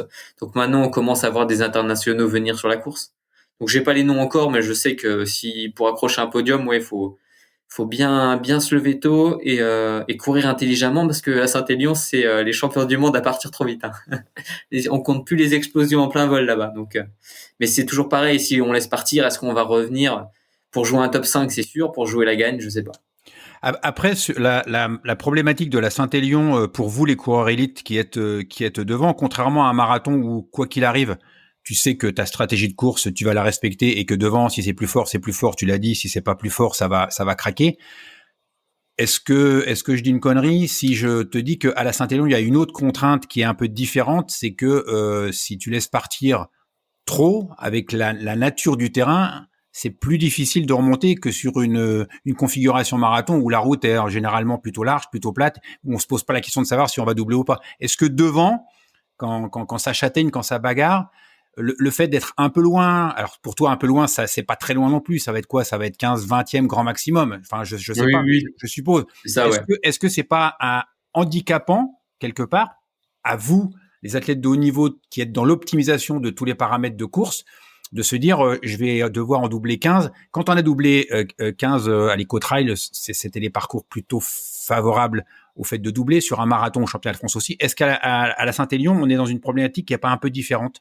Oh non, Saint-Élion, c'est très facile. Le doubler les gens, c'est pas ça la problématique. La crainte de laisser partir, c'est qu'en fait, comme on connaît pas vraiment ses allures, la crainte, c'est d'être 1% en dessous, 1% moins vite, surtout.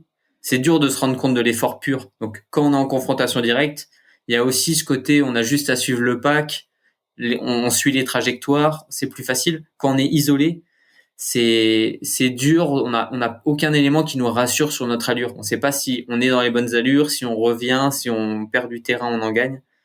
Donc c'est aussi ça qui est dur, c'est que c'est un vrai pari de laisser partir parce que comme je l'ai dit, si on veut jouer un top 5 pour moi, c'est sûr qu'il faut laisser partir au début. Par contre, pour jouer la gagne, je sais pas. Est-ce qu'on arrive à revenir quand je regarde les statistiques de Thomas Cardin qui gagne l'année dernière en moins de 6 heures? Je pense qu'en le laissant partir, on revient jamais, on le revoit plus. Donc, est-ce qu'on a envie de jouer devant? Il y a une prise de risque, hein. Ça part à 3 minutes 20 au kilomètre sur une course qui en fait 80. Bon, c'est joueur, on va dire. Mais bon. Est-ce que justement, moi, j'ai été confronté à ça à certains moments de ma carrière, non pas d'athlète un peu, mais surtout d'entraîneur, où justement, on savait que on allait jouer la gagne et on savait que la stratégie de la régularité n'était pas forcément la plus pertinente. Je pense à des marathons, par exemple, ou à des marathons de championnat où on sait que forcément, ça va pas être la linéarité qui va prévaloir. Et moi, je mettais en place, j'avais testé de mettre en place avec les athlètes de faire des sessions d'entraînement justement un peu en sur-régime, ce qui est un peu contraire à tout ce que je préconise, justement pour habituer un peu l'organisme à ce départ rapide. Tu parlais de 3,20 au kilo, voilà, 18 à l'heure.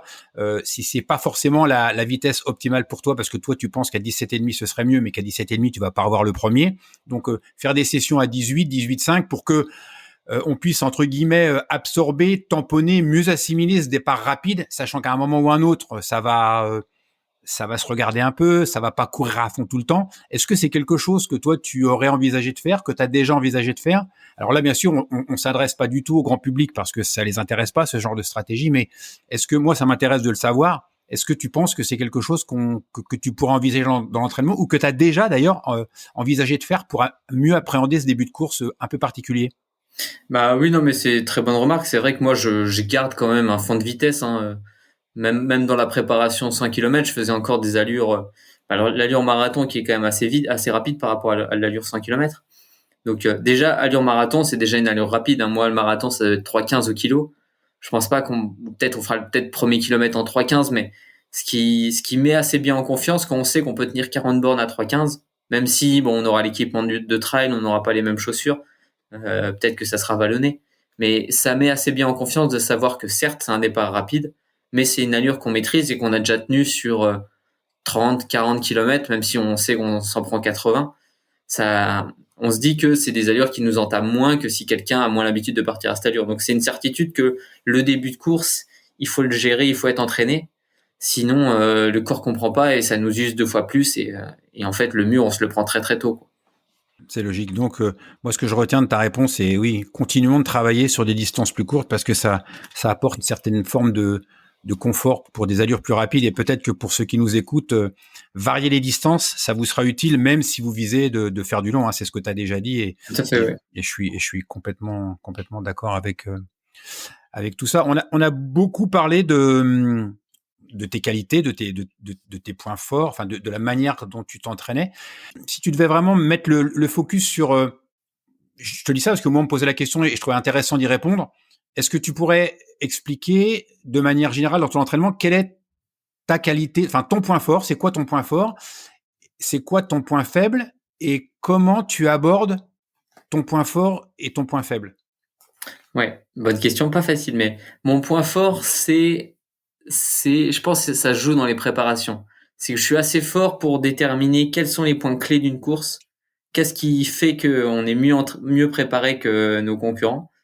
On prend l'exemple de Mio, il est criant, mais c'est aussi sur beaucoup de courses. J'arrive bien à cerner où est l'enjeu pour moi, qu'est-ce que je dois travailler spécifiquement. Alors c'est vrai que des fois c'est très facile, un 10 bornes, faut travailler la vitesse, mais comme je fais plutôt des courses de championnat plutôt type vallonné, ça me permet, donc c'est à la fois la préparation en elle-même, savoir quels sont les points clés de la préparation, et puis le jour J, par contre, le vrai point fort, c'est la gestion de course. Ça, c'est indéniable, c'est que j'ai toujours été assez lucide sur ça, chose que j'ai pas forcément travaillé, mais c'est très inné en réalité, la gestion de course. C'est beaucoup de sensations, c'est beaucoup de feeling. Donc ça marche bien, donc c'est ce qui me permet aussi de revenir souvent. Et après, les points faibles, je sais pas s'il faut trop que je le dise parce que sinon on va m'attaquer dans les descentes à la Saint-Élion, mais forcément en faisant beaucoup de routes, j'ai beaucoup entraîné le physio, la forme, la technicité du terrain et être à l'aise dans les descentes. C'est quelque chose qu'on perd beaucoup. J'étais déjà pas un grand cascadeur dans les descentes. Donc c'est vrai que c'est là aussi où je suis en train de me forcer à retravailler la lecture du terrain, les appuis instables. Et ça, c'est la descente. Clairement, autant sur route, c'est que de l'entraînement. Autant là, il y a un petit côté aussi feeling, sensation, prise de risque. C'est pas ce qui m'éclate le plus, mais bon, j'ai choisi une course qui se court de nuit, dans des conditions très humides avec de la boue. Donc, je me suis pas forcément facilité la tâche.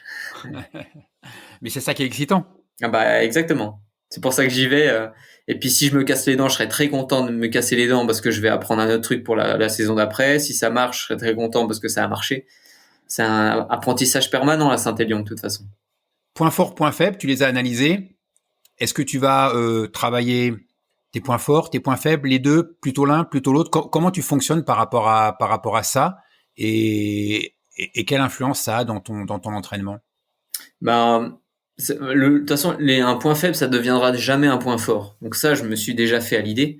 Donc je sais que je serai pas un grand descendeur. Par contre, faut estimer, là, j'ai atteint un tel niveau, je pense, dans les montées, que en fait, je vais peu gagner, mais pour autant, comme j'aime faire ça, je continue à le travailler. Je mets pas un focus dessus, mais j'aurais tendance à dire, en fonction du niveau estimé du point faible et du point fort, faut voir. Là, aujourd'hui, je suis plutôt à travailler les points faibles parce que j'ai beaucoup de temps à gagner dessus. En fait, ça se joue en x2. Si tu arrives à courir dans une descente relâchée, rapide, à l'aise, tu vas limite à 1,5 fois plus vite. Alors que si je force sur mes points forts, je vais gagner 3%, quoi. Donc, tout dépend. Après, ça va encore une fois, ça va dépendre de l'enjeu de la course. Mais moi, je suis plutôt à un petit focus sur les points faibles pour vraiment que ça soit un niveau acceptable. Et je continue à travailler les points faibles. C'est presque à égalité en réalité. Mais bon, peut-être qu'un point faible, c'est un point faible parce que c'est quelque chose qui m'amusait moins. Donc en fait, c'est naturellement devenu un point faible et je faisais naturellement plus de la montée, plus de la route. C'est difficile à dire. Ouais, mais une fois encore, je pense que c'est cohérent par rapport à ta philosophie globale. C'est d'essayer toujours d'avoir un espèce de ressenti, une analyse, une auto-analyse, et de faire en fonction vraiment de l'objectif que tu te fixes. Et je pense que c'est une fois de plus, je pense que c'est la bonne approche. Je disais ça parce qu'en fait, souvent on a tendance à dire il faut absolument travailler ses points faibles. Moi, je pense comme toi que il faut travailler ses points faibles, mais qu'à s'y obstiner, on n'aura pas autant de gains que si on continue de travailler ses points forts. Et moi, c'est quelque chose que j'ai utilisé dans ma vie de tous les jours, dans ma vie professionnelle, dans ma vie sportive, et je pense que le conseil qu'on peut donner, c'est celui que tu viens de donner d'ailleurs, c'est d'avoir cette capacité d'analyse qui est pertinente, parce que mieux se connaître, visiblement tu te connais très bien, mieux se connaître, je trouve que c'est aussi une manière de s'épanouir dans le sport. Certes, tu fais des performances, mais quand on t'écoute parler, on voit bien que tu es quelqu'un qui se connaît très bien, et c'est ça aussi, moi, le message que j'aimerais transmettre à travers cet épisode, c'est apprenez-vous à bien vous connaître pour mieux performer, pour mieux progresser, pour mieux vous amuser, Oui. et c'est hyper important, même si ça paraît un peu convenu, mais n'empêche que c'est comme ça. J'avais encore quelques petites questions. Je pourrais parler 2 heures avec toi, hein, ça, et encore peut-être même plus. Mais des questions peut-être avec une réponse un peu plus courte, les questions un peu plus banales, un peu plus bateau, on va dire. Mais j'aime bien parce que je trouve que ça caractérise bien l'invité. Euh, Ton meilleur souvenir de sport? Ah ouais, c'est d'attaque. Je pense que mon plus beau souvenir, c'était un souvenir partagé avec mon grand frère. C'était le premier titre de champion de France sur 100 km. C'est ton frère qui suivait en vélo. C'est ça, c'est ça. Donc c'était une course partagée, premier titre ensemble. On faisait le déplacement tous les deux, donc c'était assez magique, ouais. D'accord. Ouais, c'est vrai que le partage, c'est quand même la cerise sur le gâteau, surtout quand c'est des gens qu'on aime. Ça, c'est le feu d'artifice. Ok. Alors bien évidemment, je vais te demander ton pire souvenir de sport. Pire souvenir de sport. On oublie vite les pires souvenirs, c'est ça le problème. C'est vrai. Je sais qu'une fois, alors c'est très anecdotique maintenant, mais je visais le Trail Tour National, euh, donc qui était un challenge de trail sur l'année, où il fallait faire un certain nombre de trails pour être classé. Et je crois que sur mon dernier trail, j'avais juste à finir dans le top 15 ou le top 10 pour faire une belle performance. Et j'ai été malade comme pas possible, j'ai dû abandonner, donc j'étais un peu deg, un peu deg. Mais en fait, au final, on oublie très vite. Enfin, moi, je passe très vite à autre chose, donc je suis déçu sur le moment, mais je suis assez lucide sur la suite, donc limites, les mauvais souvenirs en deviennent des bons avec le temps.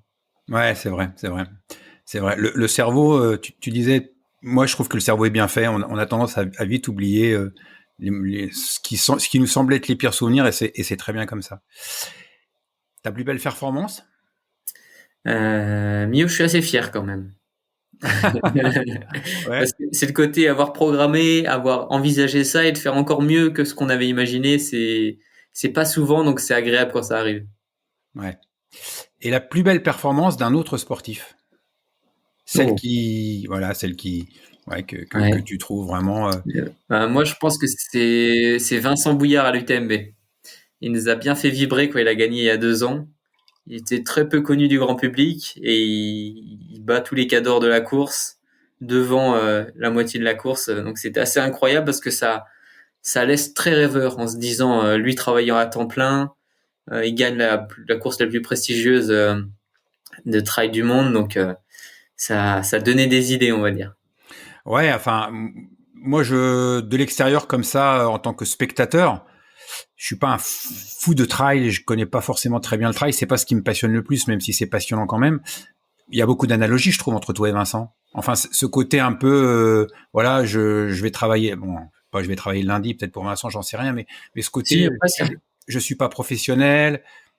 Visiblement, c'est quelqu'un qui se connaît bien. Donc oui, je pense qu'il y a pas mal d'analogies, et ça fait partie de ces sportifs, je trouve, qui sont inspirants, parce que autant Millau, on peut pas parler d'une machine de guerre en tant qu'organisation, mais l'UTMB ça l'est. Donc qu'on puisse gagner une course comme l'UTMB, qui est une machine de guerre, euh, de la manière dont il l'a fait, je trouve, ouais, Ouais, c'était fort. c'est fort, c'est très très inspirant. Ouais. Alors il n'y a pas de questions pièges, hein, dans toutes ces questions, mais je trouve quand même que c'est intéressant d'avoir ton point de vue. Si tu devais donner un conseil, un seul, hein, le conseil le plus important pour progresser en course à pied, t'en as donné plein. Hein. Moi, j'ai noté plein de choses. J'ai passé mon temps à noter des choses. Mais s'il fallait en retenir qu'un seul.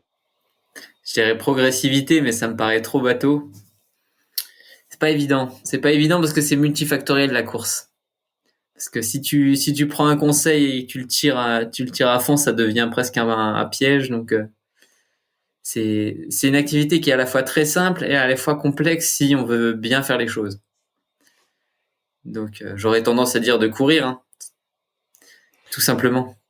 Mais tu te rapproches énormément d'un autre athlète à qui on a posé la même question, parce que forcément cette question-là, je l'ai pas inventée.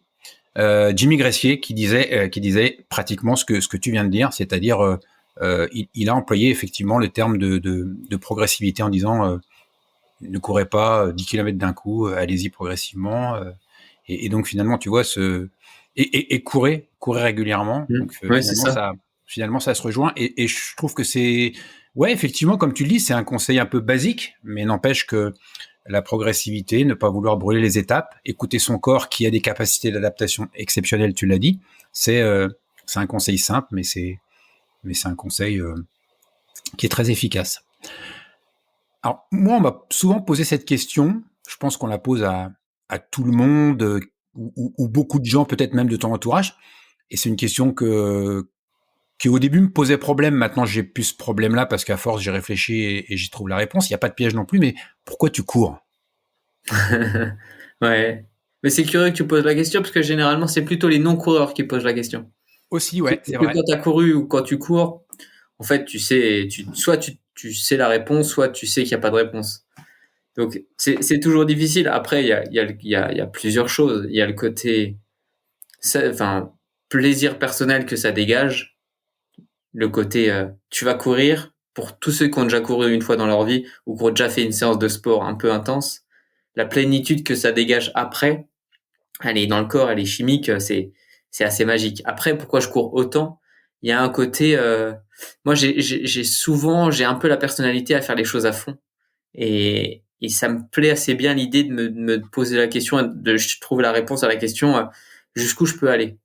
Parce que quand j'ai commencé, j'ai vu que je progressais et je me suis dit bah voilà, si on tire la courbe bah, jusqu'à l'infini, où est-ce que je pourrais aller? Et jusqu'à présent, je fais que me surprendre parce que j'imaginais pas que je pouvais courir 100 km aussi vite, que je pouvais faire moins de 30 minutes de 10. Donc maintenant que j'en suis arrivé là, je suis encore très curieux de voir jusqu'où je peux aller. Donc ça motive encore à continuer à courir. C'est une belle réponse. Et quand tu te poses cette question, jusqu'où je peux aller, est-ce que un terme un peu galvaudé, est-ce que tu te fixes des plafonds de verre? Est-ce que tu te fixes des limites? C'est quoi que tu imagines? 6h19, tu vois, enfin là, on revient sur un peu sur le sujet de départ. C'est vraiment un truc qui me touche beaucoup. Donc c'est peut-être pour ça que je suis un peu obnubilé par ça, mais 6h19, je sais, enfin, toi, tu l'as envisagé, enfin, non, t'as pas envisagé de faire 6h19, t'as envisagé de battre le battre le record de Jean-Marc qui était de 6h28, 9. Ouais, c'est ça, 28, ouais. Ouais, 6h28. Donc, tu envisageais quand même de faire une performance que personne n'avait faite avant. Mais, est-ce que c'est pas ça, justement, la différence entre un coureur de haut niveau et la plupart des gens, c'est que la limite que tu te fixes, c'est une limite que beaucoup ne se fixeraient pas. C'est-à-dire que, est-ce que toi, tu es capable d'aller viser très très loin, là où personne peut-être n'a déjà visé? Et c'est peut-être ça, en fait, aussi un des secrets de ta réussite et du sportif de haut niveau et du coureur de haut niveau. Ouais, c'est possible. Après, tu vois, demain, en fait, c'est beaucoup de feeling, c'est beaucoup de sensations. Enfin, avoir comme objectif des chronos, moi, c'est des choses. C'est pas. Là, je l'ai fait pour Mio parce qu'il y avait un peu la carotte du record et puis je sentais que c'était réalisable. Après, en termes de limite, en fait, je me donne pas vraiment de limite. Si je dois courir 6h05, je courrai 6h05, mais sans vouloir viser 6h05. En fait, c'est rare les approches où je dis cette course-là, je veux viser telle course. Tu parles de 6,5 parce que c'est le record. Non, c'est pas C'est le le record. record du monde. Ah, c'est le record Ouais, du monde. Oui, ouais, oui, c'est oui. le record du monde. Le record de France, il est à 6h13. Mais tu vois, Et le record de Sorokin, il est à 6h05, ouais. ouais, c'est ça, exactement. Donc c'est pour ça que je prenais cet exemple-là. Après, moi, j'aurais pour objectif d'aller le plus vite possible, certes, mais tout en étant dans ma zone en termes de sensations que je connais sur le 100 km. Donc en fait, si ma forme augmente, naturellement, le chrono va baisser. Mais c'est plutôt ma philosophie de course, me dire je cours, je vois la sensation ou je sais à peu près la sensation que c'est de courir sur un 100 km, je regarde la montre, je me dis tiens, je suis à 3,40 par kilomètre, tu tires la ligne, tu dis 3,40 ça fait 6,10. Bon bah peut-être que ça va être 6,10 aujourd'hui. Et si par exemple si je regardais la montre, c'était marqué 3,50, bah je me dirais bon bah tiens, aujourd'hui c'est telle distance. C'est assez inconscient mais disons que la montre, c'est pas ce qui va me driver. Le chrono, c'est rarement ce qui me drive sur mes courses. C'est vraiment la sensation et le chrono vient confirmer ou vient donner un chiffre à côté d'un résultat. Si, Mais si c'est inconscient, est-ce que c'est aussi intuitif? oui, intuitif, ouais, c'est peut-être plus juste de dire intuitif, effectivement. Ouais, parce que moi, c'est ce que je ressens quand tu en parles, c'est que c'est intuitif. Mais du coup, c'est une approche complètement différente de se dire je pars pour faire ce chrono-là. On est bien d'accord. Oui. Là, tu viens de Ah me dire oui. jamais tu vas prendre le départ d'une course en disant je veux faire ce chrono-là et je me prépare pour faire ce. Non, non. Et même Mio, en réalité, tu vois, je l'avais en tête, le chrono. Mais j'avais aussi le cas où si j'étais sur des bases de 6,35 et que j'étais déjà dans le dur, je serais pas allé dans le mur. J'aurais pas fait un tout droit jusqu'à exploser en plein vol, en fait.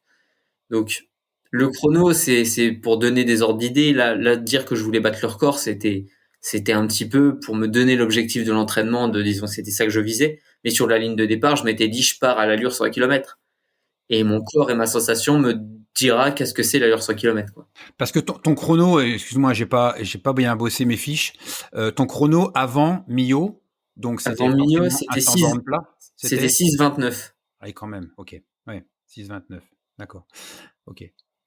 Après, je me mêle peut-être de ce qui me regarde pas, mais moi, tu as bousculé tous mes repères sur Millau. Moi, j'avais tendance à dire aux gens, à Millau, vous rajoutez entre 30 minutes et 1 heure à un 5 km plat. Moi, je veux bien. Toi, t'as enlevé 10 minutes. Ouais. Et voilà. Bah, en fait, moi, je suis comme toi, hein, je regarde le terrain. Alors à Millau, on n'a pas beaucoup d'exemples, donc c'est un peu embêtant. Mais tu vois, là, par exemple, je fais juste une petite digression. Dès que j'ai un peu de temps, je vais éplucher tous les temps de passage des championnats du monde d'Albi, de 24 heures. Parce que pour moi, ce sont les modèles de course qu'il faut observer en ce moment. Pour le 24 heures. S'il y avait la même chose sur un 100 km plat, dans des bonnes conditions, à championnat du monde, je ferais la même chose. Mais donc là, du coup, t'as tout cassé, t'as cassé mon jouet, t'as tout cassé. Mais tu vas 10 minutes plus vite. Mais 6,19 à Millau, quand on connaît le dénivelé de Millau, je vois pas comment c'est pas possible. Logiquement, objectivement plutôt, je ne vois pas comment c'est pas possible objectivement de viser sans que ce soit dingue 5 ou 6 heures sur un 100 km plat. Logiquement, je dis pas que du jour au lendemain tu vas le faire, mais quand on a fait 6,29 et qu'on vise la même chose à Millau, ouais, c'est un objectif ambitieux. Tu l'as réalisé et beaucoup mieux. Mais là, 6,19 à Millau et sur un 100 km plat qui se déroule bien dans des conditions à peu près convenables, 6h05 ou moins, ça paraît pas déconnant. C'est vrai. Non, mais c'est vrai. Après, moi, je me suis tellement éclaté et c'est tellement des profils qui me conviennent. Tu vois, les montées, les descentes, l'enchaînement, parce qu'en réalité, j'allais quand même. Bon, tu perds toujours un petit peu de temps dans les montées, mais j'allais tellement vite dans les descentes comme j'étais préparé que j'arrivais à compenser pas mal les chronos. Après, sur du plat, c'est vrai que ça laisse un peu rêveur sur qu'est-ce qu'on peut faire sur un 100 km très plat si on y rajoute en plus de la densité. Donc c'est pour ça que envisager un championnat du monde dans un an avec idéalement pas un 100 km entrecoupé pour réussir à refaire une préparation longue en remettant les bases de vitesse et en remettant un petit peu tout. Une année, quand je vois moi ma progression linéaire, je me dis une année d'entraînement en plus, on peut ambitionner un podium international, voire si le scénario se passe bien, mieux, qui sait. Ouais. Mais d'autant plus dans un championnat où, une fois de plus, si je peux me permettre de parler un peu de mon expérience, même si c'est pas le but de ce podcast, je le répète, dans des courses à championnat, comme tu sembles bien les maîtriser, ce qui vraiment a l'air d'être un peu ta façon de procéder dans la course homme à homme, les risques d'explosion sont encore plus grands parce que des départs de 100 km, de championnat de 100 km, des départs de Saint-Élion, j'en ai pas connu beaucoup, mais des départs de 100 km dans un championnat du monde, j'en ai connu beaucoup, ça part comme des malades. Et parfois, ça part comme des malades volontairement. Il y a certaines nations qui envoient des gars au charbon pour flinguer tous les autres. Ça existe aussi beaucoup dans une autre course que tu feras peut-être, dans laquelle, à mon avis, il faut que tu fasses cette course, c'est les Comrades. Ah oui, exact. Ah ouais, non, mais attends, mais les Comrades, tu vas t'éclater à mort. Les Comrades, c'est un Millau puissance 3 ou 4, je sais plus. Ouais, non, c'est ça. Moi, je les ai faites 2 fois, mais j'avançais plus trop, donc ça m'a paru un peu long, mais bon, ouais, cette course, faut la faire, quoi. Et je crois que c'est 4000, 3005, 4000, je sais plus, dénivelé. J'aurais le savoir parce que. C'est pas si énorme parce que comme ils font un sens montée, un sens descente. Il y a pas une grosse différence, hein. Il y a pas une grosse différence de dénivelé, mais et puis de toute façon, moi j'ai fait le up and down, hein. J'ai fait les deux, j'ai fait le back to back. Ouais, j'ai fait les deux à la suite. Franchement, c'est aussi difficile dans un sens que dans l'autre, hein. Pour les raisons qu'on a évoquées. C'est-à-dire ces longues ces longues descentes, ça c'est sûr, mais du coup je m'écarte du sujet et je ne sais plus ce que je voulais dire. Je sais pas pourquoi on a parlé des commandes. Sur les courses de championnat, la vitesse. Oui, voilà. Ouais. Donc, ça part tellement vite que là, je pense que tu peux vraiment tirer ton épingle du jeu parce qu'on est sur des prises de risque qui sont selon moi complètement insensées. Oui. J'ai regardé quelques allures effectivement. Oui, les Comrades, c'est pas mal. Ouais, voilà, on peut vérifier ça. Après, moi, je voudrais quand même revenir sur rapidement sur deux choses. Là, c'est moi qui vais parler, donc du coup, ça va aller vite. Enfin, ça va aller vite. Ça veut pas dire qu'avec toi c'est long, mais je pense que tu as cette capacité quand même des marathoniens qui faisaient 2h14, 2h15 au marathon, à une époque où notre équipe de France fonctionnait plutôt bien, on était 2 fois champion du monde par équipe, des marathoniens, il y en avait plein qui venaient en disant mais nous 15 à l'heure, c'est même pas du footing, et des marathoniens dont on a oublié d'ailleurs la carrière, puisque forcément quand ils se plantent, ils le disent pas, qui se sont cassés les dents sur le 100 bornes, j'en connais des dizaines et des dizaines. Donc tu as quand même cette force d'être capable d'être performant sur marathon et performant sur 100 km. Et ça, c'est quand même pas donné à tout le monde. Je trouve que ça nécessite de bien comprendre la discipline, de l'appréhender avec humilité, ce que tous les marathoniens de haut niveau ne savent pas faire. Et ça, c'est quelque chose quand même qu'il faut mettre à ton crédit. Cette capacité d'avoir bien compris la discipline du 100 km et de l'avoir apprivoisée et d'être capable d'avoir fait le transfert. Tout le monde n'est pas capable de faire ça, et ça il faut quand même te le je trouve pas le mot, te l'accorder, faut rendre à Benjamin ce qui appartient à Benjamin. Est-ce que parmi toutes les questions que je t'ai posées, est-ce qu'il y a une question que tu aurais voulu que je te pose et que je ne t'ai pas posée? On a fait le tour quand même pas mal des sujets, je t'avoue que là ça me vient pas comme ça. Je pense qu'on a parlé à peu près. J'ai été bon alors, j'ai tout posé, j'ai balayé tout le spectre. Ouais, entraînement, récupération, nutrition, gestion. C'est cool. C'est cool. Ce que je te propose, c'est toi qui vas, je ne parlerai plus après toi, c'est toi qui va conclure cet épisode. Donc c'est toi qui terminera. C'est bien aussi que ce soit toi qui termine par une question que je pose à chaque épisode. Voilà, pour moi, les figures de sport, ce sont des gens inspirants avec lesquels j'ai envie de partager, j'ai envie d'échanger. Et là, c'est tout à fait ce qui s'est passé. Donc pour moi, c'est ça les figures de sport, mes figures de sport à moi en tout cas. Donc ça peut être des champions, mais pas forcément. Voilà, il y aura plein d'invités de configurations différentes. Mais toi, c'est quoi ou c'est qui ta figure de sport? Moi, j'aime bien les personnalités qui sont impressionnants en course, mais relativement discrets ou presque qui s'excusent d'être aussi performants. Et l'exemple qui me marquait, moi qui viens du trail, c'était l'exemple de Xavier Thévenard, qui est multiple champion de l'UTMB, qui a gagné toutes les courses de l'UTMB. Quand on le voit comme ça, il s'excuserait presque d'être aussi fort. Donc ça m'inspire assez bien ces personnes-là, qui espèce de dualité entre quand il prend une ligne de départ où c'est quasiment un tueur en termes de performance, et puis le côté très humble, personne discrète. Donc moi, c'est les personnes qui m'inspirent beaucoup.